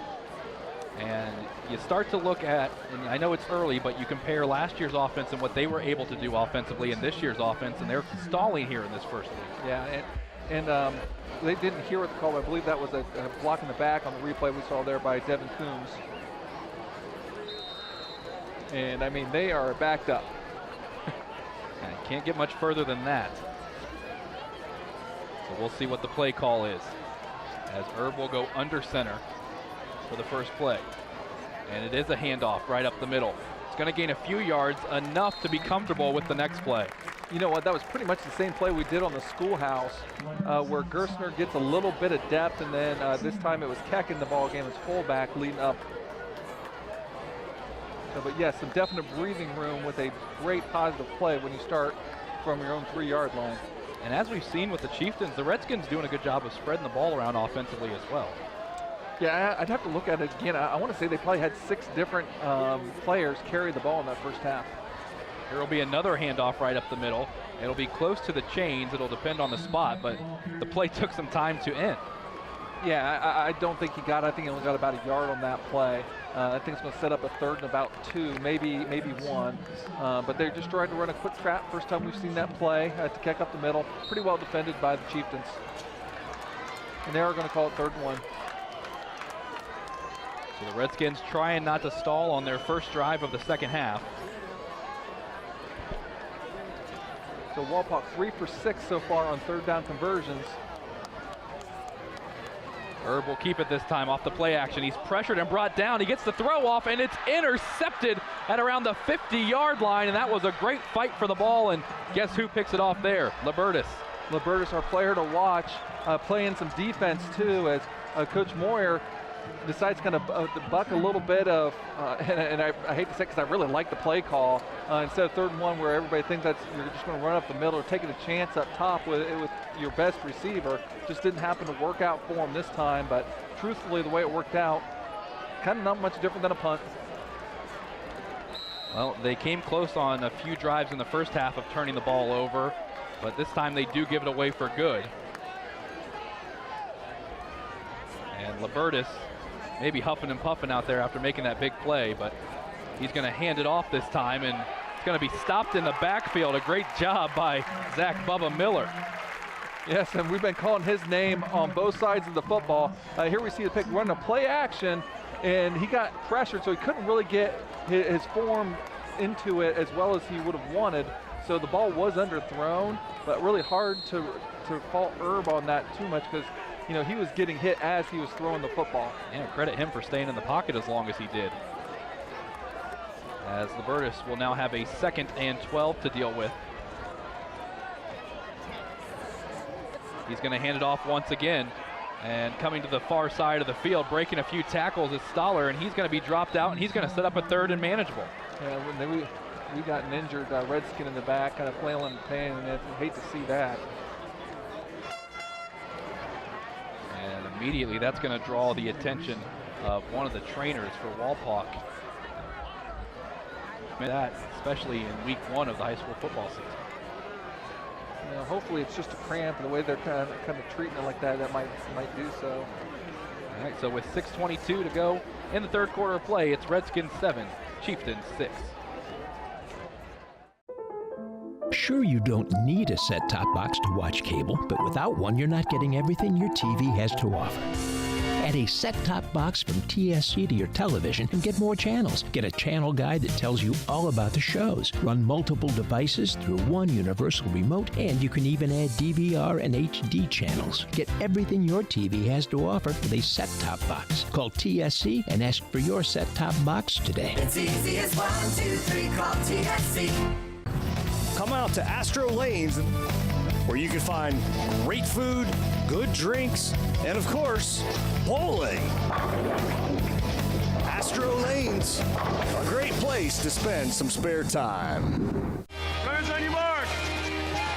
You roll out at the dawning of the day. Hard racing as you make your little getaway. But there's always a God. When you fall down, we lose our way. We get back up again. It's never too late to get back up again. And one day you won't shine again. You may be knocked out, but not out forever. Lose our way. We get back up again. It's never too late to get back up again. And one day. Stars and Stripes Graphics is your local screen printer located just east of the St. Mary's Memorial High School. Visit our showroom for all things Rough Rider, including jackets, sweatshirts, hats, sweatpants, ball caps, and more. We also carry items for New Knoxville Rangers and select collegiate gear for Ohio State and Michigan. Stars and Stripes Graphics, your local screen printer. Come out to Astro Lanes, where you can find great food, good drinks, and of course, bowling. Astro Lanes, a great place to spend some spare time. Back here at Harmon Field, and the injured player Mitch Apple able to get up and walk off under his own power. Yeah, it's great to see. Big 3rd down. The Chieftains only 3 for 7 on 3rd down conversions. Libertis in the backfield by himself, dropping back, He's got a man wide open, and it's going to be complete for the first down. And I tell you what, that was one of the very first times that we've seen Libertas just catch the ball in rhythm, make the pass, and pick it up. If he's able to do that and make some passes on schedule and still have the threat to be able to make plays off schedule, they are be very difficult offense to defend. So now a fresh set of downs for Libertas. We approach 6 minutes to go here in this third quarter. Tightly contested game, not much offense, but if you love defense, this is the game for you. Libertas keeping it up the middle, and speaking of defense, he's going to be dropped. Well, the one thing Eli, I might disagree with you on a little bit. It's a low-scoring game, but I think most of that is because it's been a quick game, because it's very ground-based by both teams, and the clock just keeps running. You know, a lot of times we see football nowadays where both teams are just kind of passing the ball all the time, and there's almost double the amount of plays, and because of that, you end up seeing more points. So you just see two teams that, you know, they're moving the ball, they're not getting the ball in the end zone, but both, you are also correct. The defenses are both kind of hard-nosed and fly to the football themselves. It did seem, I know it's early, but it did seem the sun stayed out a little longer than usual as Libertas keeps it going up the far side of the field, and again, he's going to be stuffed before he can get too much. As we approach 5 minutes to go, we talked about the pressure to score. Well, if neither team can score, then I guess the pressure's not as intense as you would think it would be. Yep. The Chieftains in a really similar situation that they were last drive. It's a 3rd and 8, but last time they were in the identical place where the field that they were before on a 3rd and 10, but they lost yardage, so they were forced to punt. If you don't lose yardage, it's 4th down or it's 4-down territory. That's why you just want to gain some yardage here. 3rd and 8, Libertas in the backfield by himself, scanning, looking for something. It's great coverage by the Redskins. He's going to air one out deep in the back of the end zone, and the defenders tripped over each other, and it ends up with an easy score for Bellefontaine. Yeah, and I might have to look at that in the replay. I'm not sure exactly what happened. There's two guys that were there. We see Gibson staying on the ground, but there's two Redskins that were there, and they kind of went down on almost a ball that was thrown up as a jump ball. Yeah, it was a weird play because it looked like not only could they have defended it, but they could have been an interception as well for the Redskins. Yeah, here's a replay we'll see from our end zone cam. And we can see they just both kind of run into each other. And that's Trey Sadler. And we go back here to live action. Chieftains going for 2. Looking to get 2 more points up on the board to make it a 7-point game. Libertas has some pressure. He's going to keep it himself, and the Redskins are going to keep him out of the end zone. So after a crazy sequence of events, gets the Chieftains another touchdown. They yet again fail to get the PAT. It's 12-7 with 4:26 to go in this third quarter of play here from Harmon Field. TSC can save you money. How? TSC can save you money with Emerge. What's Emerge? The Emerge bundle plan. TSC will merge your phone, cable TV, and internet in one nice, neat package to save you money. How much money? A boatload. The Emerge bundle plan, only from TSC. TSC, give us a call and see. It's easy as 1, 2, 3, call TSC. When you see an orange truck, you think GA Windsor & Son Company. But the next time you see an orange GA Windsor & Son truck, we want you to think green. Why green? Because GA Windsor & Son are the original recyclers. Using a modern fleet of trucks, GA Windsor & Son Company collects food co-products from restaurants, food retailers, and food manufacturers in Ohio, Indiana, Michigan, and Kentucky. These food co-products are used to manufacture quality livestock and pet care feed ingredients. So the next time you see an orange GA Windsor & Son truck, think green. Hello, Frost Roofing. Frost Roofing holds the same core values our company was founded upon nearly 9 decades ago. We proudly provide quality craftsmanship and top-notch service to each client we serve. We're licensed by several major roofing manufacturers to give you the right recommendations at the best value for your investment. With state-of-the-art equipment, cutting-edge technology, and our honest way of doing business, Frost Roofing is our area's preferred commercial roofing experts. To learn more, visit frost-roofing.com or call 419-739-ROOF. Owen Kitchen and Bath Showroom has been family owned and operated since 1990. We can help you from start to finish with your entire project. Let one of our professional designers put the final touches on your project. Owen Kitchen and Bath now has 2 showrooms to better serve you in Wapakoneta and Lima. Owen Kitchen and Bath, cabinetry that will take your breath away at prices that won't.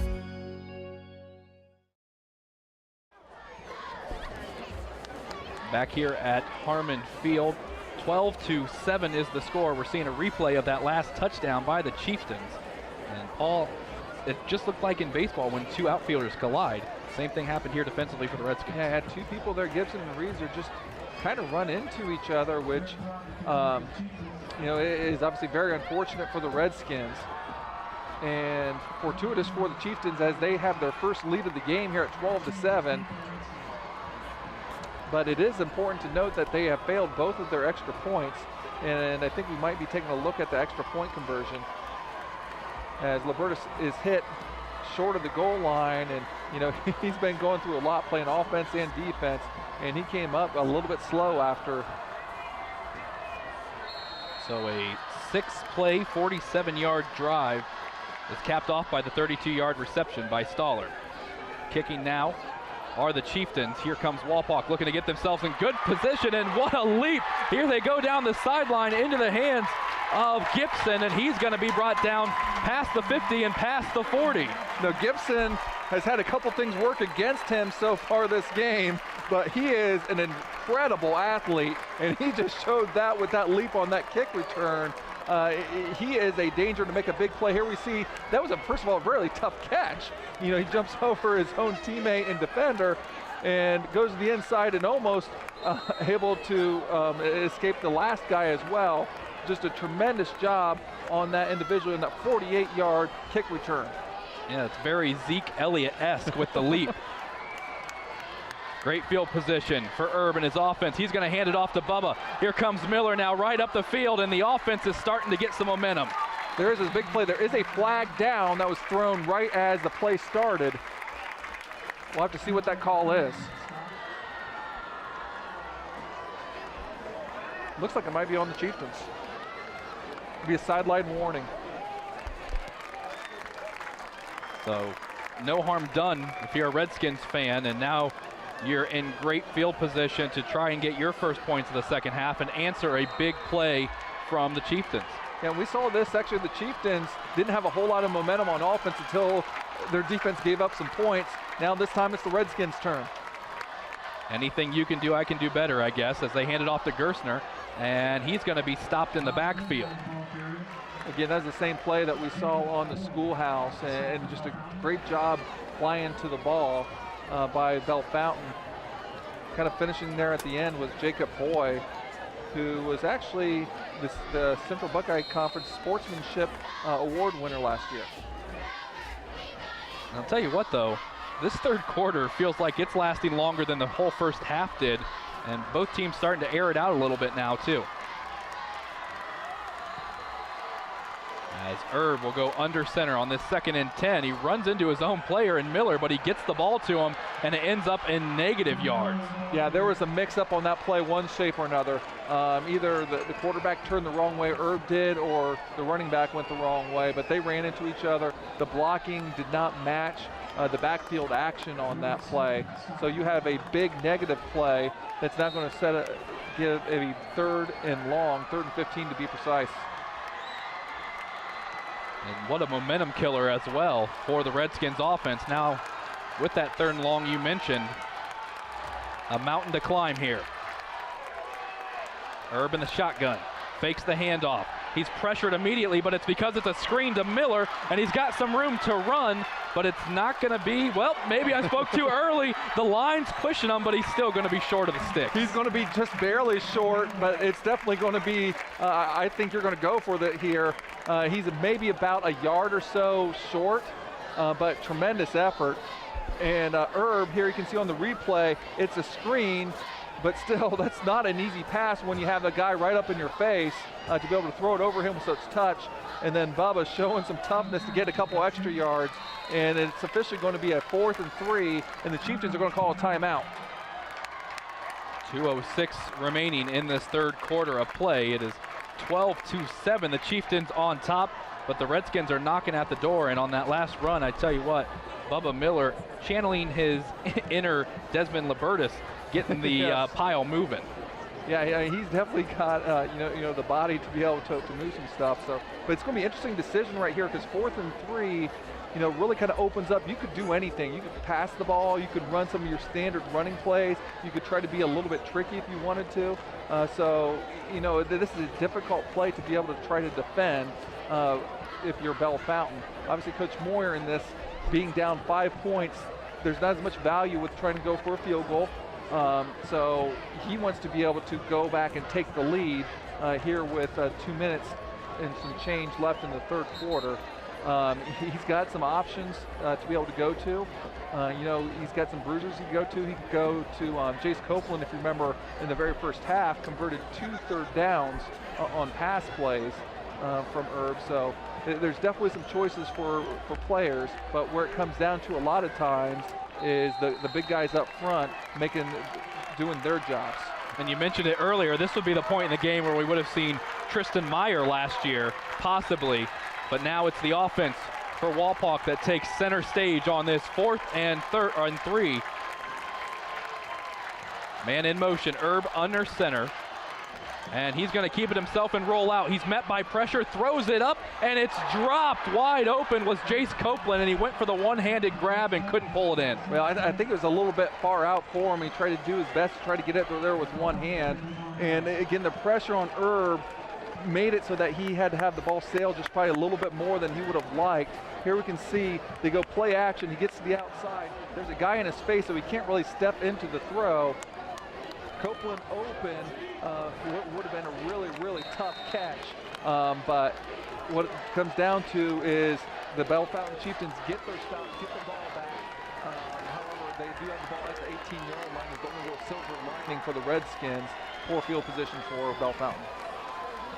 But we've seen both teams have some pretty nice drives when they've had their backs up against the wall. So Libertus hands it off, giving it to Sadler, and he's not going to get anywhere. And I tell you what, Eli, this is tremendous atmosphere for week 1. You know, you're surrounded by fans all the way around. The Redskins have a tremendous turnout here on the home side. You have the student body and the band right behind the end zone. And Bellefontaine's brought a heck of a crowd for week 1.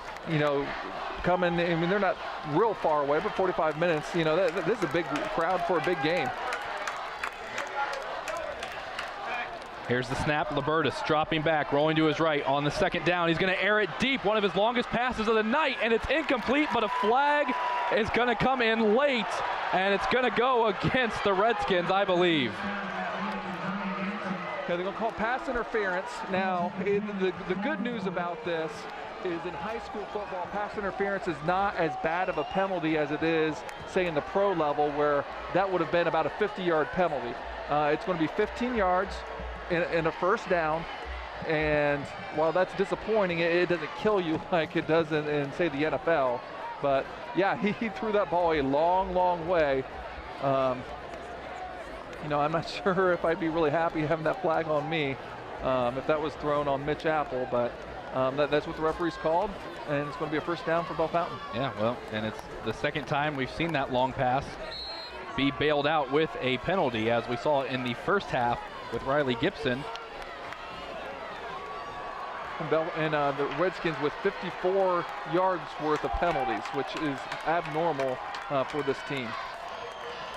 The crowd's still loud over here on the Wapak side, as they're hoping their defense can get a stop and get the ball back. Now a flag, and it's going to be blown dead before the play even gets started for a false start. Yeah, there's some movement over there by the receiver. I didn't quite catch the number, but a slot receiver was moving before it snapped.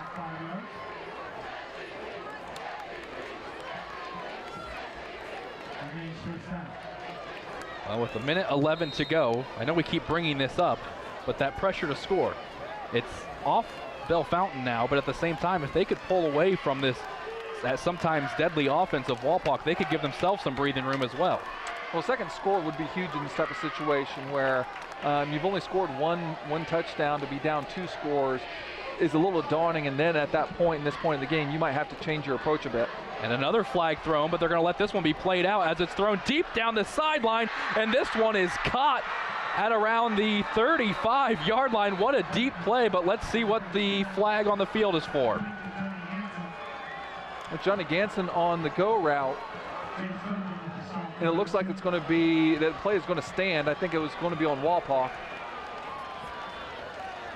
My, oh my, is that a big play to get them out from the shadow of their own end zone. Yeah, starting on the 18-yard line, you know, a long pass play that results in a flag and a long pass play that results in a catch. And here we see the replay. Libertus getting the go-ahead to be able to go deep, and you know, he had his man wide open on the go route. They found a gap in the zone for that 46-yard pass play. Chieftains trying to get into the red zone here. They'll need a first down and then some to do so, as it's another option. This time pitch to Sadler. Tries to lower his shoulder, but he's gang tackled after picking up a decent amount of yards. And Jace Copeland right there to be able to wrap up in the open field. And the clock doing exactly what the Chieftains want it to, and it keeps on running.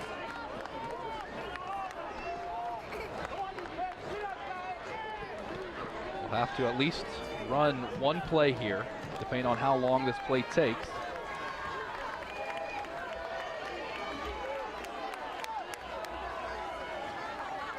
As Libertus again in the backfield in the shotgun. Staller to the left of him. He's gonna double pump. Now keep it. He's in trouble. He's going backwards, and now he starts to go forward. Some great blocking. Throws it downfield, and it's caught. And still moving his feet down to about the 10-yard line is Jacob Boyd. And Isaac Meeks had him dead to rights, but Libertus so athletic here in the back. They'll try to pump fake. Here you see Meeks has him, a spin move, makes it tough. Kanevi not quite get there either.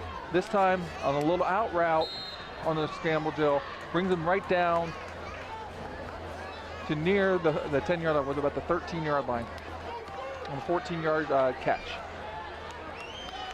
So again, we talked about it, but it was only just a dream when the ball was on the other side of the field, demoralizing if the Chieftains can punch it in here. Libertus, he's going to hand it off this time to Staller.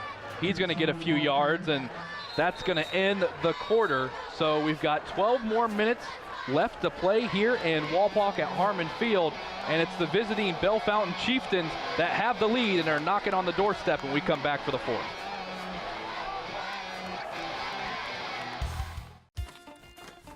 Where is that TSC bill? How can I pay it if I can't find it? You don't need the bill. You can pay it online at telcirco.com. Wasn't there a special this month? Yes, we got it from TSC's Facebook page. I know I've got the announcement for the club here somewhere. I just sent it to TSC to air on Channel 2. With telcirco.com, Facebook, Channel 2, and their newsletter, TSC makes it easy to stay connected. Now, if they could just help me clean up my desk. It's easy as 1, 2, 3, call TSC.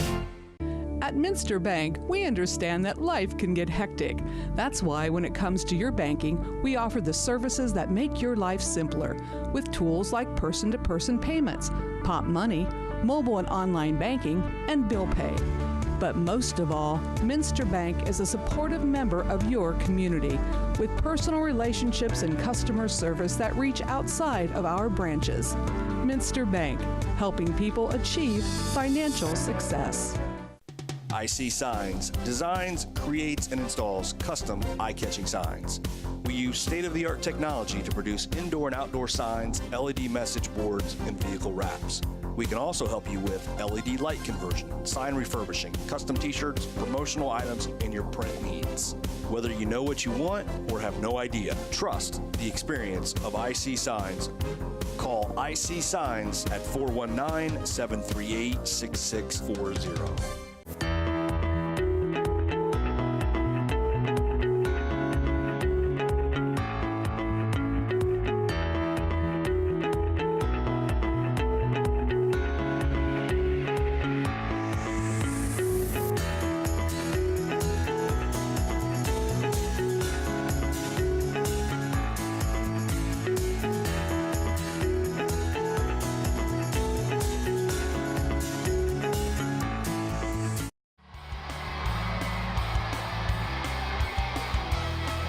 Well, the teams have switched sides, and we're ready for the final 12 minutes of action here in week 1. Bellefontaine knocking on the doorsteps of the end zone with the lead already in hand. And if you remember, one of the keys to the game was the fourth quarter. Bellefontaine last year had 3 games where they lost fourth quarter leads.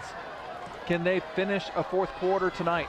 Here's the handoff to Sadler. He's going to come close, and he muscles his way into the end zone, and that will give them a little bit of breathing room as the clock will stop at 11:50. Well, what a turn of events.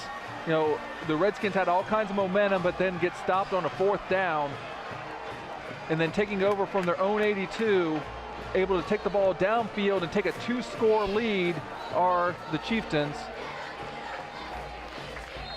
Well, they've missed their last 2-point afters. Let's see if they can convert on this one. To be fair, one of them was a try for 2. Snap is clean. It's a good rush by the Wapak special teams, but it's through the uprights, and it is now 19-7. Chieftains on top. Call dropped? No more minutes? Lost your phone? Don't worry, telephone service from TSC is always crystal clear. Never runs out of minutes, never has a dead battery, and most importantly, in an emergency, it displays your address for 911. Plus, TSC keeps you connected with free calling in our expanded calling area. Ask about telephone service from TSC today. It's easy as 1, 2, 3, call TSC. Finkelmeyer Insurance Agency is a full-service insurance and financial services agency offering insurance coverage for your auto, home, business, life, and health. Finkelmeyer Insurance Agency represents a carefully selected group of financially sound, reputable insurance companies to place your policy with a company offering the best coverage at the best price. Contact Finkelmeyer Insurance Agency at 419-739-4000. The Stolly Insurance Group, growing and looking out for you. Whether it's your personal insurance, business insurance, or life and health insurance, let Stolly Insurance look out for you. We're fortunate enough to represent over 50 different insurance companies. We have access to major insurance companies all over the country, so you will receive the best coverage for the best premiums. Stolly Insurance proudly represents Auto Owners Insurance Company and other fine companies. Stolly Insurance, looking out for you.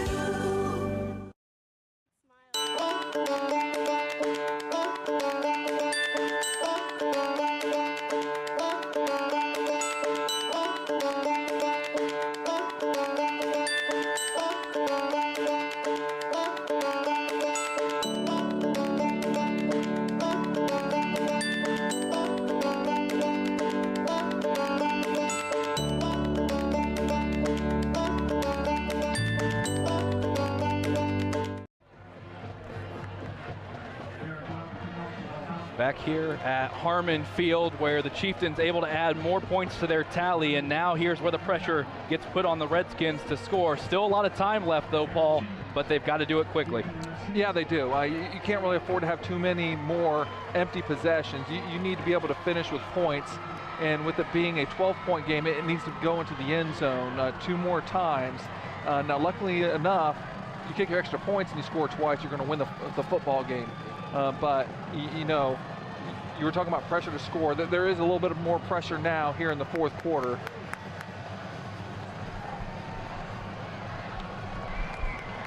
So the Chieftains will kick it off. Once again, there's 3 return men back this time for the Redskins. And remember, Gibson had a explosive kick return last time.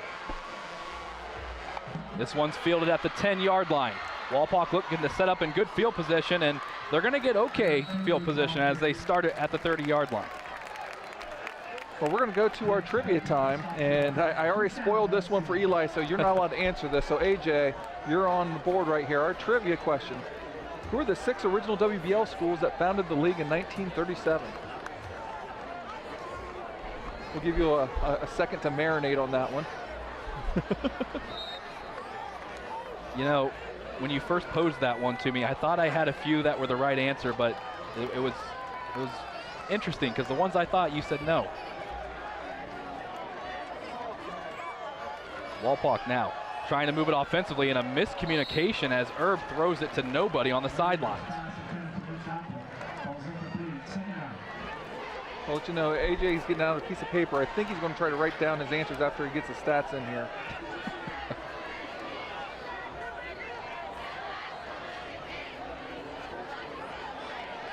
You talked about the packed house we have here at Harmon Field, and these fans aren't leaving either because this one's going to come down to the final minutes. No, it's been a very vocal crowd too, and sometimes you don't get that high school football because you just don't get that big of a crowd, but this is a really big and loud crowd on both sides. This time they'll hand the ball off to Keck, and he's not going to get anywhere. Great job right there by Fogan in the backfield to be able to get Keck before he could get going.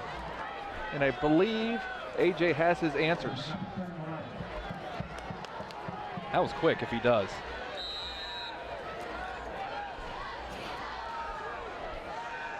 The clock keeps on rolling. It's a third down for the Redskins, as the Bellefontaine defense has stood tall to this point here in the second half. Herb dropping back, looking to go deep down the field, and he gets it to Gibson, and now he's got some room to run up the sideline, and he's tackled at the 45. Gibson is fast. I just want to say that. He is fast. You get him the ball in some open field and then stride, he is explosive. So when we get a chance, and we're going to watch the replay here on this crossing pattern, we do have the official guesses by AJ and then the trivia answer whenever the truck tells me that they're ready.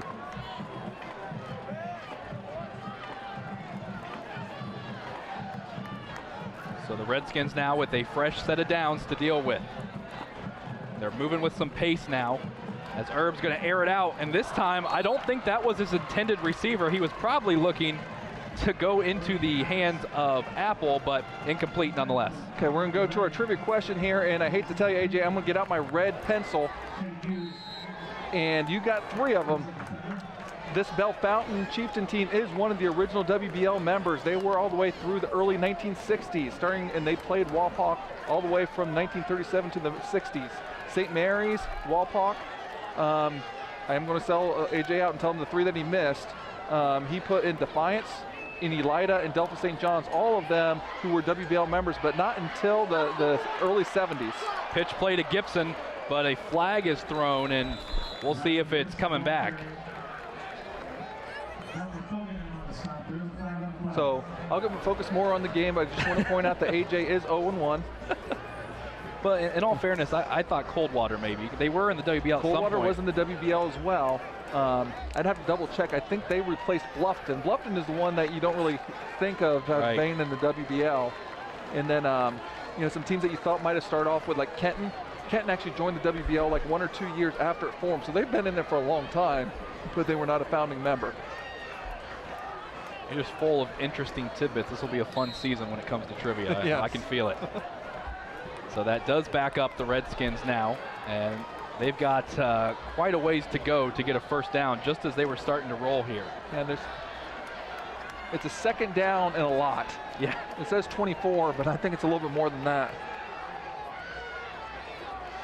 Passing situation for the Redskins, and that's exactly what they'll do. And they're looking for a screen play, but the pass is deflected, and somehow it ends up in the hands of Copeland, and he's going to gain solid yardage, but it's still going to be a 3rd and very long.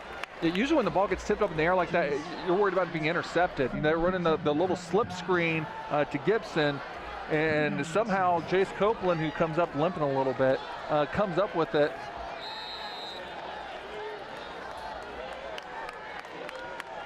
Yeah, we've already seen 2 plays like that in this game where you don't know where the ball is until the man's already halfway up the field.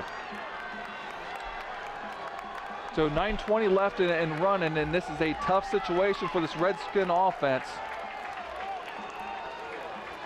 Gibson's been the big play man. Look for number 4, as it looks like Coach Moyer is going to call timeout and talk it over. Yep, so he'll take a timeout. We'll take one as well. 9:13 remaining in this contest. It's the Chieftains on top, 19-7.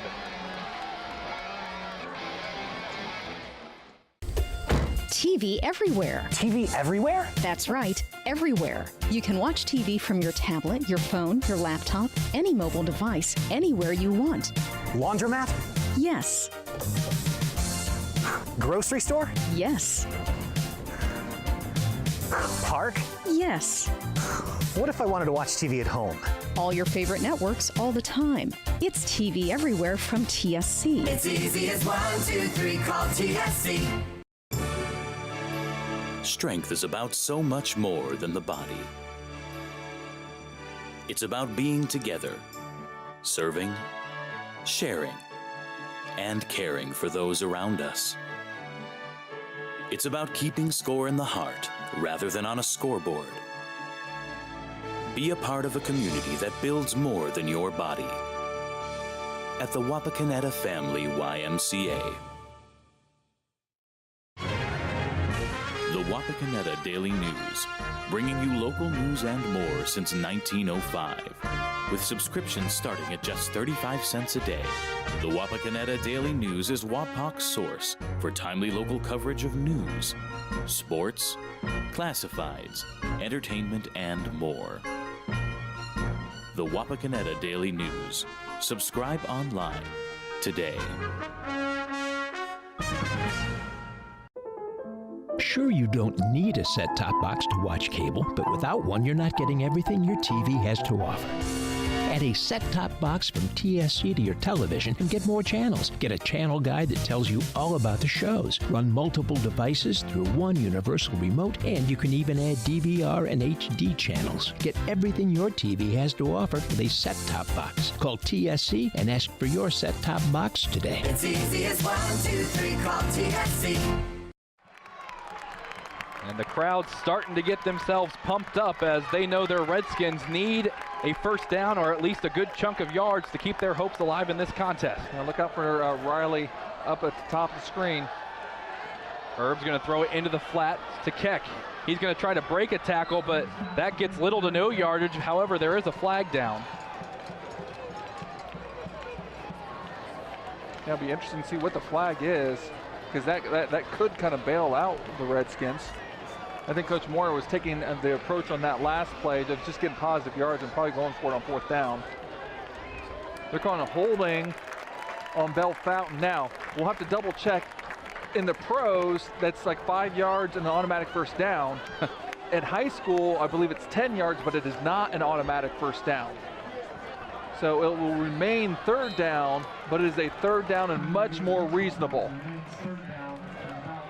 Well, we saw Wapak bail out Bellefontaine with 2 big penalties on deep throws, and this wasn't really a big play, but it helped out yardage-wise for Wapak here. So yeah, big difference between 3rd and 17 and 3rd and 7. So a 3rd and manageable. Herb under center. Going to play action it. Throwing deep down the sideline, and it's over the hands of Copeland, incomplete. Yeah, after completing for 2 third down conversions earlier in the game, missed connections with Copeland, this is going to bring up a 4th and 7. And the vibe over here on the Wapak side starting to feel a little bit different. They know this is probably the biggest play of the game so far. Well, looks like they're putting out the punt team. Well, they are. So with 8:42 remaining, Coach Moyer is going to trust his defense to not only get them the ball back once, but possibly have to try and do it twice. And if you're Bellefontaine, you still have to be worried about a fake too. Flag thrown on the punt immediately, but the play will continue, and it's a high but short punt. Takes a nice bounce down to the 15-yard line and maybe a little bit more before it's fielded. Looks like it's going to be, I believe, maybe on Bellefontaine, but it's only going to be a 5-yarder. No, it's going to be on Wapak. Well, so I don't know if it's a legal formation. Because if it's a false start, they should have blew it dead. So I believe it was a illegal formation, because they usually let those go, even though they have the same signal. Irregardless, Bellefontaine's going to decline that penalty and take over possession of the football. And as you mentioned, this becomes now imperative here with 8.5 minutes left in the fourth quarter and down 12 points. The Redskins not only need to get stopped, they need to get stopped relatively quickly. However, considering what the field possession is, if they can get a 3 and out and get the ball back very quickly, the Redskins could still be in pretty good shape. So if you're Bellefontaine, are you one-dimensional here? Are you running the ball, or are you just trying to move the chains? I think he's trying to move the chains. However, I would opt to keep the ball on the ground. That's exactly what they'll do, but they give it to the man that's going to do it, and he's been doing it all night. And Libertus. You know, there's really no reason at this point to be able to take chances in terms of throwing the ball downfield. You know, if I'm Coach Smith, I'm telling my my quarterback, you know, even if we call a play, unless it's really wide open, don't force it in, and don't be afraid to just make a play with your legs. Well, we alluded to the fact that Wapak's won the last 7. However, it's been a very close series in the many years they've been playing, and Bellefontaine on the cusp of getting a win finally. They'll have to get a few first downs here as this one's handed off to Sadler, and he's going to be stopped after a sizable gain. Yeah, they've played over 60 times. There's only a 2-game difference between the two, and remarkably, there's only a 6-point difference overall. You know, over the course of the 60-plus games they've played, the Redskins have a 6-point advantage overall. So it'll bring up a 2nd and 4 as the clock continues to run down past the 7.5 mark. And this is kind of where, you know, high school kind of helps out the offensive teams in this situation by having the play clocks available in both end zones. They're going to take it down underneath 5 every time before they snap it. Sadler again gets it. He's close, and I believe he will move the chains. So Bellefontaine starting to wear down perhaps the Redskins a little bit as they've moved the chains twice in this very, very important series. I think it's important to go back into that first half and even kind of the start of the second half when the momentum seemed to be on the side of the Redskins. They were moving the ball well, defense was playing pretty well, and then here in the fourth quarter and late into the third, it's been all Chieftains.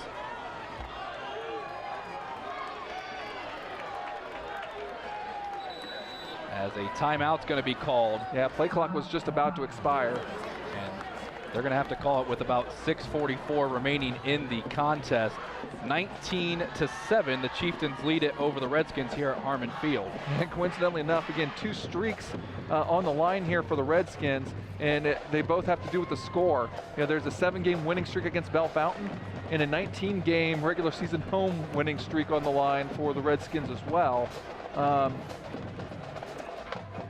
Obviously, you know, for the Western Buckeye League, the way this thing works, week 1 is the only non-conference game, and how the Western Buckeye League does in terms of week 1 has a lot to do with the playoff points that are kind of shared amongst the teams as the season goes on. So this game, as well as all week 1 games, are important for really not just the individual teams, but for the entire league. Every Western Buckeye League team is a big fan of the other ones because that's how playoff points can kind of be helped out with second level points. And of course, we kick off our Western Buckeye League slate next week at OG, where we've got the Rough Riders and their new look offense and defense. Kind of the same thing Wapak's gone through this year. 2 different teams for sure, as the Chieftains will keep it on the ground once again. Yeah, and the way that the Western Buckeye League schedule works is every 2 years it rotates. If you remember last year, that was the week 10 matchup between St. Mary's and Ottawa-Glandorf, and Ottawa-Glandorf came away with what probably people would consider a little bit of an upset, which set the stage for the 3-way tie for the Western Buckeye League between the Titans, the St. Mary's Rough Riders, and this Wapakoneta Redskins team.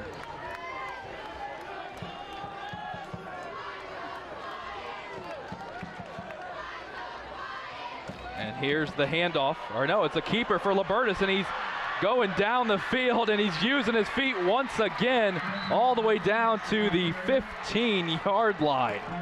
And I tell you what, that might be a backbreaker type play, even though there's about 6 minutes remaining. But Libertus exposes the gap in the middle.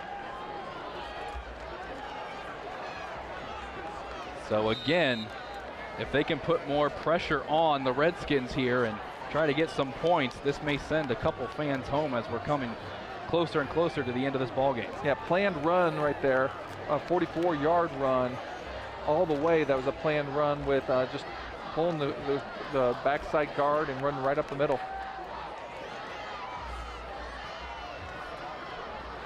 Libertis hands it off this time to Staller, and Staller's going to be knocked down, but even when he's being gang tackled, he's finding a way to get those extra few yards here and there. And it's kind of an impressive display for the Chieftains. And, you know, for Coach Smith, in his 5th year, he is 0-4 personally against these Redskins. And, you know, to try to get his team fired up and believe in themselves, this would be a very, very big win to come in here to Harmon Field and knock off, you know, who's kind of been the bully of the Western Buckeye League the last few years. 2nd down and 6 now for Libertis and his offense. And by the way, there's just a lot of balance. Libertis over 100 yards rushing, and Staller at 93 yards already. And he's going to keep it on the ground as he moves to the outside. A flag coming in, and we'll see what it's for. And it looks like it will go against the Chieftains for holding. And you alluded to all the yards that Libertis was able to get last year, not only throwing the ball, but passing as well. And he averaged over 100 yards a game in each of those categories. So we haven't seen it as much tonight, being versatile basically in the running game, but he's proven that he can throw it as well, at least from last year's statistics. Well, and really he's right on those averages. He's at 100 yards rushing, and he's at 113 yards passing. So, you know, he's on his average. It's just kind of the buzz was they felt he's going to be able to pass the ball a little bit more, and you know, maybe against some other teams he might be able to, really. So that will back up the Chieftains. 2nd and 14 now. This will be a handoff once again to Staller, and he breaks a few tackles, and he puts them right back to where they were on the last play. It's just 3rd down now, and Coach Travis Moyer gets over there and wants to call a timeout. So with 4:15 to go here in the final quarter of week 1, it's 19-7, and Bellefontaine is right on this doorstep of basically ending this ball game, and it's all been done basically through the hands and feet of Desmond Libertis.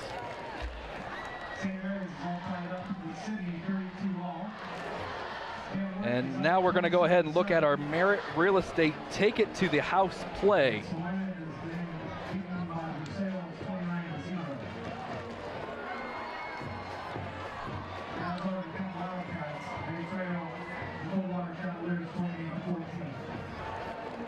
And what we're going to see right here is this big touchdown pass right there at the end to Staller, taking it to the end zone, and that ended up being a back-breaking type touchdown for the Chieftains. And that does lead to this situation now where it's 3rd and 5 from the 12-yard line. Again, our Merit Real Estate Take It to the House play. 3rd down and 5. Big play here for both teams as a penalty marker comes in, and I believe they got the Redskins to jump offside. Yes, and the difference in rules from high school to college and pro, you don't have to make contact for them to blow the play dead. If you just jump into the neutral zone, they're supposed to call the play dead, and it's a 5-yard penalty for offsides. Well, again, we talked about what another score would do to this Wapak team, and now this is going to make it even easier as they get a fresh set of downs, the Chieftains do, and shorter yardage to get into that goal line.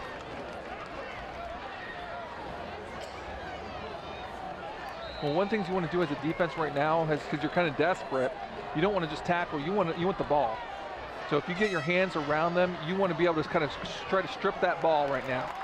Well, and they almost did it there. The whistle had to blow them dead for forward progress, but a great job by the defense to get them in the backfield. And a late flag coming in, and we saw this earlier in the game. Who's this one going to go against? An uncharacteristic personal fouls kind of going on here, and just mistakes. In this case, you know, it's going against Bellefontaine.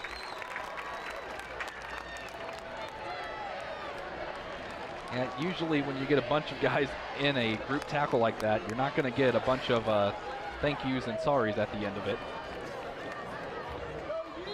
4:04 to go here in this final quarter of play.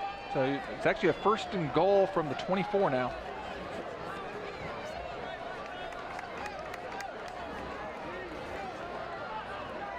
Chieftains once again set up in the shotgun. And they're going to take their sweet time as they keep looking over to the sideline. Clock continues to run. Libertis is going to keep it, tries to bounce it around the outside. He's not going to get anywhere. So, but unfortunately for the Redskins, the clock does continue to tick, and right now they're playing the clock as well as the Chieftains.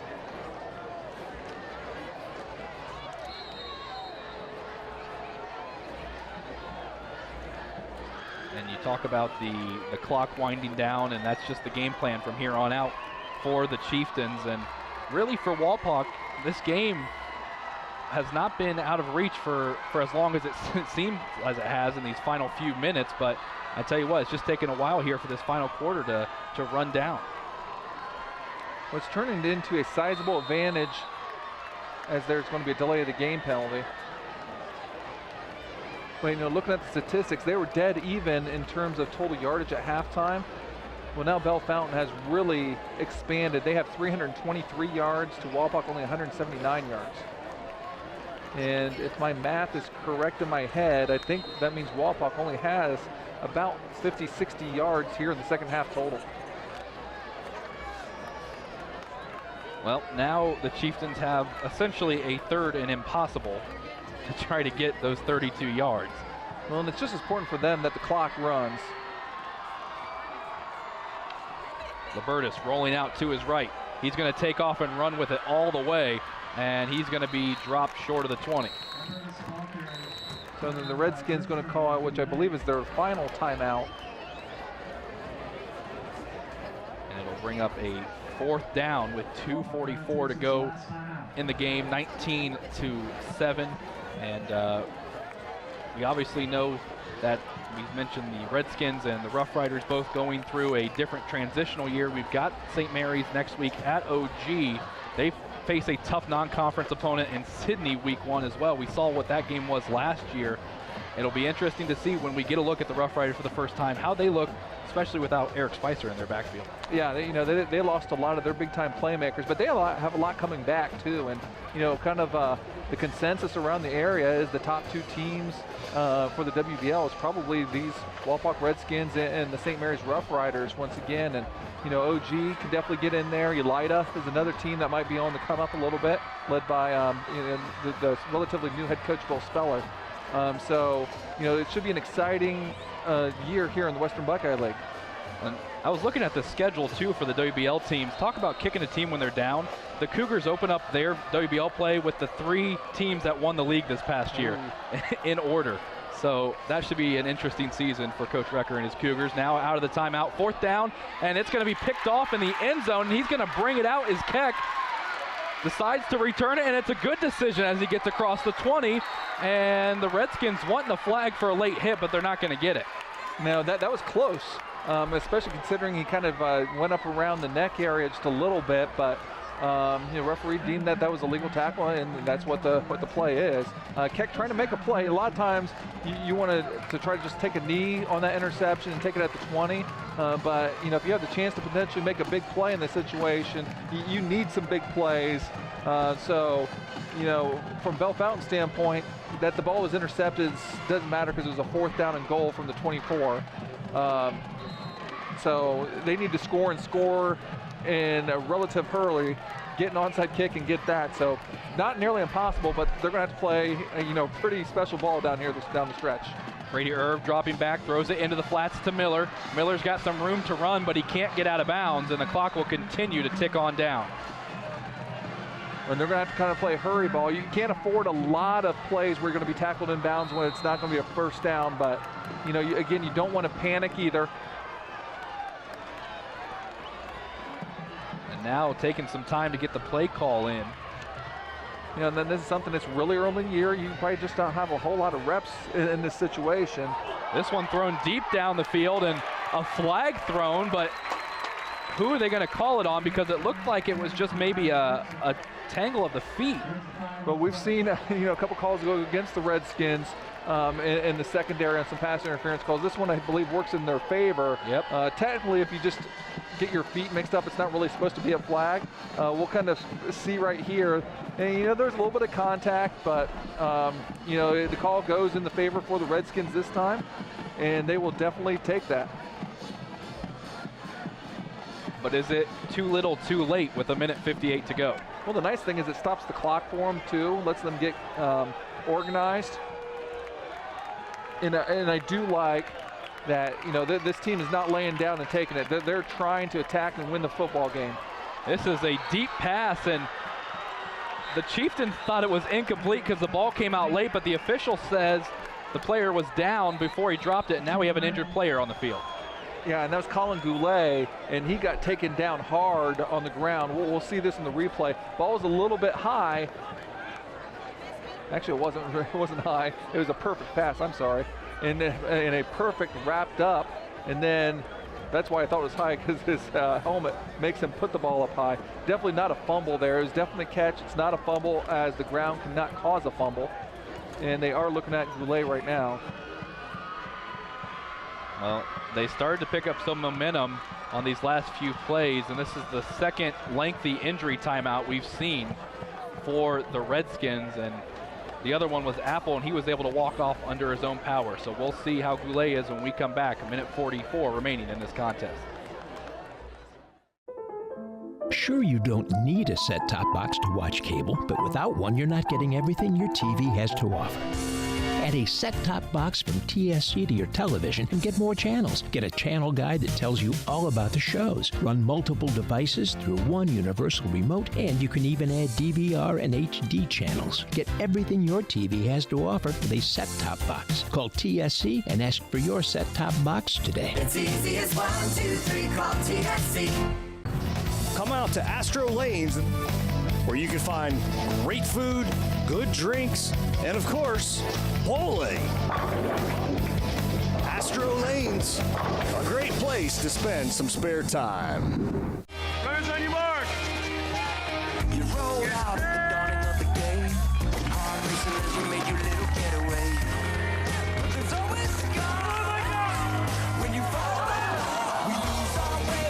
We get back up again. It's never too late to get back up again. And one day you won't shine again. You may be knocked out, but not out forever. Lose our way. We get back up again. It's never too late to get back up again. And one day. Stars and Stripes Graphics is your local screen printer located just east of the St. Mary's Memorial High School. Visit our showroom for all things Rough Rider, including jackets, sweatshirts, hats, sweatpants, ball caps, and more. We also carry items for New Knoxville Rangers and select collegiate gear for Ohio State and Michigan. Stars and Stripes Graphics, your local screen printer. Come out to Astro Lanes, where you can find great food, good drinks, and of course, bowling. Astro Lanes, a great place to spend some spare time. Well, the injured Redskin and Colin Goulet able to walk off under his own power. Now his offense has some work to do without him. It looks like they got Jacob Place coming in to take his spot. Herb drops back, pressured. It's a screen play, but the Chieftains had it read right away. However, Keck breaks out of a tackle, and he makes something out of nothing. Yeah, the timing got off on that a little bit. Credit Keck for being able to, evade the initial push. But again, clock is ticking. Second down as we approach that minute mark. Herb pressured once again. He gets it off, and it's going to be short, almost intercepted. One of the things that they're going to have to look at a little bit, the Redskins, is their pass protection, whether it happens to be technique or scheme, because there was an unblocked player coming right at Herb. And there's at least 3 times off the top of my head I can think of that Herb's been off on his pass, and really the reason why is because someone's in his face and he can't follow through like you want him to. It is third down, but doesn't really matter as the clock continues to run off the snap. Here's the throw to Copeland, and he makes the catch, and forward progress is going to give him a first down. So the clock is going to stop temporarily while they reset the chains. The Redskins, as long as you're kind of hustling up to the line, and as we can see this is the third time that they've connected for a first down, Copeland and Erb. In the hurry up, Erb drops back, looking out to his right. He'll throw it into the flats, and Keck can't even get back to the line of scrimmage, and he, again, can't get out of bounds. Yeah, that's a play that makes it kind of tough. You didn't gain any yards, and the clock continues to run. It looks like they're just going to spike the ball down. And the Chieftains trying to dive in there and maybe get some type of interception off the spike. You know, someday someone's going to do that. The beauty of high school football right there for you. 37 seconds now. As Brady Erb coming out in his debut. Not a bad outing overall. He's had some great plays here and there. He's had some bad plays. It's been very inconsistent. There is one of the bad plays, but not all his fault as he was pressured immediately. Yeah, his teammates are going to kind of have to help him to be able to protect him a little bit more. Brady is a great kid. He is going to be an excellent quarterback for this team for hopefully the next 2 years. But they do need to do a better job of giving some protection so that he can step into his throws. So now a fourth down and possibly one of the final plays offensively for the Redskins if they can't convert here. Rolling out to his left, Erb. Looking to pass it off, and he does. Is it going to be enough for the first down? Depends on the run from Copeland. He's still alive, but he's going to be knocked down. Looks short to me. Yeah, it looks like he's going to be short. Excellent effort as Copeland was trying to wrestle away from the defense, but it looks like a little bit of celebration time with Bellefontaine as they get the stop, and they get a little bit of the monkey off their back in this rivalry, as it looks like the 7-game losing streak to the Redskins to start the season is going to end tonight.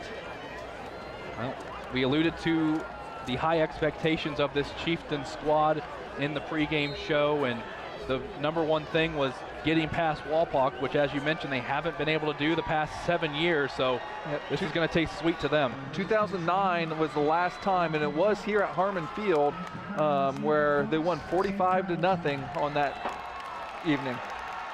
So victory formation, and they won't even have to run another play as they're going to party tonight in Bellefontaine, kicking off their season with a win over the Wapakoneta Redskins, the defending Western Buckeye League co-champs. 19-7 is the final from week 1 here in Harmon Field.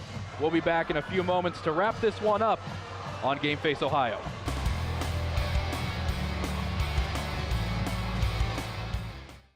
TSC can save you money.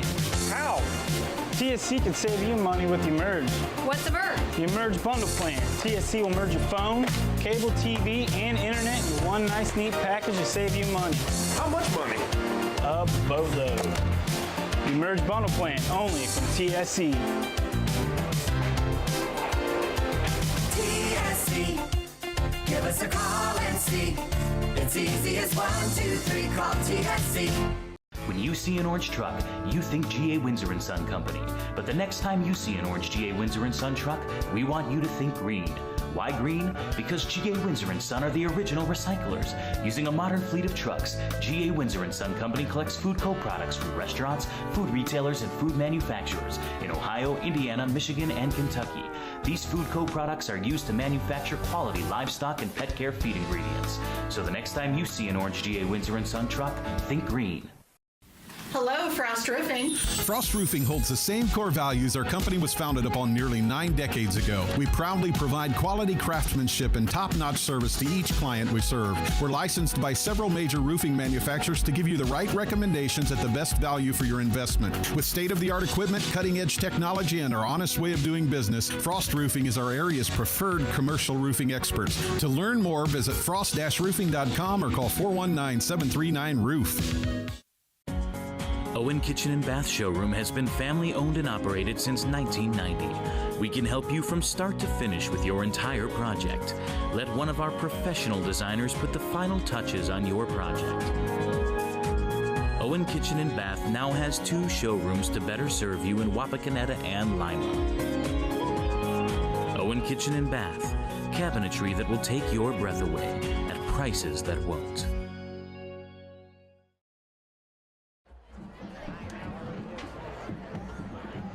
Well, an unusual taste in the mouth of the Wapakoneta Redskins as they are defeated in their Week 1 game against the Bellefontaine Chieftains for the first time in 7 years. And what a performance it was for both teams, but especially the Chieftains. A lot of high expectations for them coming into this season, and they delivered with this Week 1 win. Again, Eli Alvarez and Paul Sadler alongside you for this one. And Paul, I think it was a game that if you're a fan of defense and if you're a fan of big plays here and there, you liked it. Well, it was an exciting game. You know, there wasn't as many points as we might have thought that there was going to be, but there's still a lot of plays. There's exciting special teams plays. There was big hits. There was big plays. Unfortunately, there was some big penalties for both squads as well. You know, truthfully, you know, it was a good opener for both teams. You know, sometimes you want to find out a little bit more about your team. Unfortunately, one of you is going to win, one is going to lose. Bellefontaine this time kind of breaks the curse, if you will, by winning for the first time in the last 8 outings here against the Redskins. The Wapak Redskins haven't lost very often here as well, but it's not a WBL game. They can still accomplish all their goals. Well, let's go ahead and take a look at the scoring summary.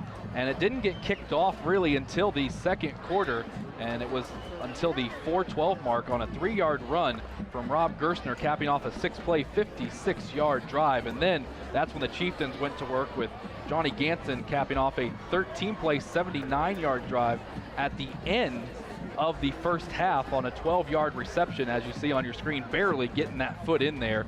Then in the third quarter, at the 4:26 mark, a 32-yard reception from Trey Sadler, who did most of his work on the ground, capped off a 6-play, 47-yard drive. And then to start the fourth, it was only 10 seconds in when we saw the 8-yard touchdown run from Sadler, this time a 6-play, 87-yard drive. Let's go ahead and look at the stats. Bellefontaine really with an impressive second half ends up kind of winning the statistical battle. First downs, they had 20. First downs to Wapak's only has 11. Total yards, Bellefontaine with 332 yards to only 215. On the ground, Bellefontaine with a dominating 234 yards versus Wapak with only 135. Going to individual statistics, Bellefontaine actually has 2 runners, Libertus and Sadler, over 100 yards. Libertus with 108 yards and Sadler with 102 yards, including a touchdown. Libertus passing only 8 for 14 with an interception for 113 yards, but 2 touchdowns. Ganson, his leading receiver, with 4 catches, 61 yards, with 1 being a touchdown. Sadler with the other touchdown received. Over to Wapak. Kind of held in check a little bit. Gerstner only ends up with 54 yards on the ground. Gibson with 21, Miller with 20, Keck with 19. Herb 11 for 22 passing for 106 yards and interception. Copeland, the leading receiver, with 5 catches for 51 yards. And just a couple more notes here on the series. Again, this was a 25th consecutive year playing this opening game for both teams, but kind of funny how it works with home field advantage. It's actually the opposite. Wapak is 11-1 at Bellefontaine, but now this victory by the Chieftains gives them an advantage here at Harmon Field. They now are 7-6 here at Wapakoneta. Well, Week 1 is now officially in the books. High school football season has kicked underway, and we start with Western Buckeye League play next week as we travel to Ottawa-Glandorf to see the new-look Rough Riders and their pursuit of a defense of their WBL title under Coach Doug Fry without Eric Spicer this year. So that will do it from Harmon Field. Again, our final 19-7. Thanks to everybody in the truck, Adam, Nick, and Todd, AJ on stats, and everyone else on cameras. For Paul Sadler, this is Eli Alvarez saying we'll see you next week in OG. Where is that TSC bill? How can I pay it if I can't find it? You don't need the bill. You can pay it online at telcirco.com. Wasn't there a special this month? Yes, we got it from TSC's Facebook page. I know I've got the announcement for the club here somewhere. I just sent it to TSC to air on Channel 2. With telcirco.com, Facebook, Channel 2, and their newsletter, TSC makes it easy to stay connected. Now, if they could just help me clean up my desk.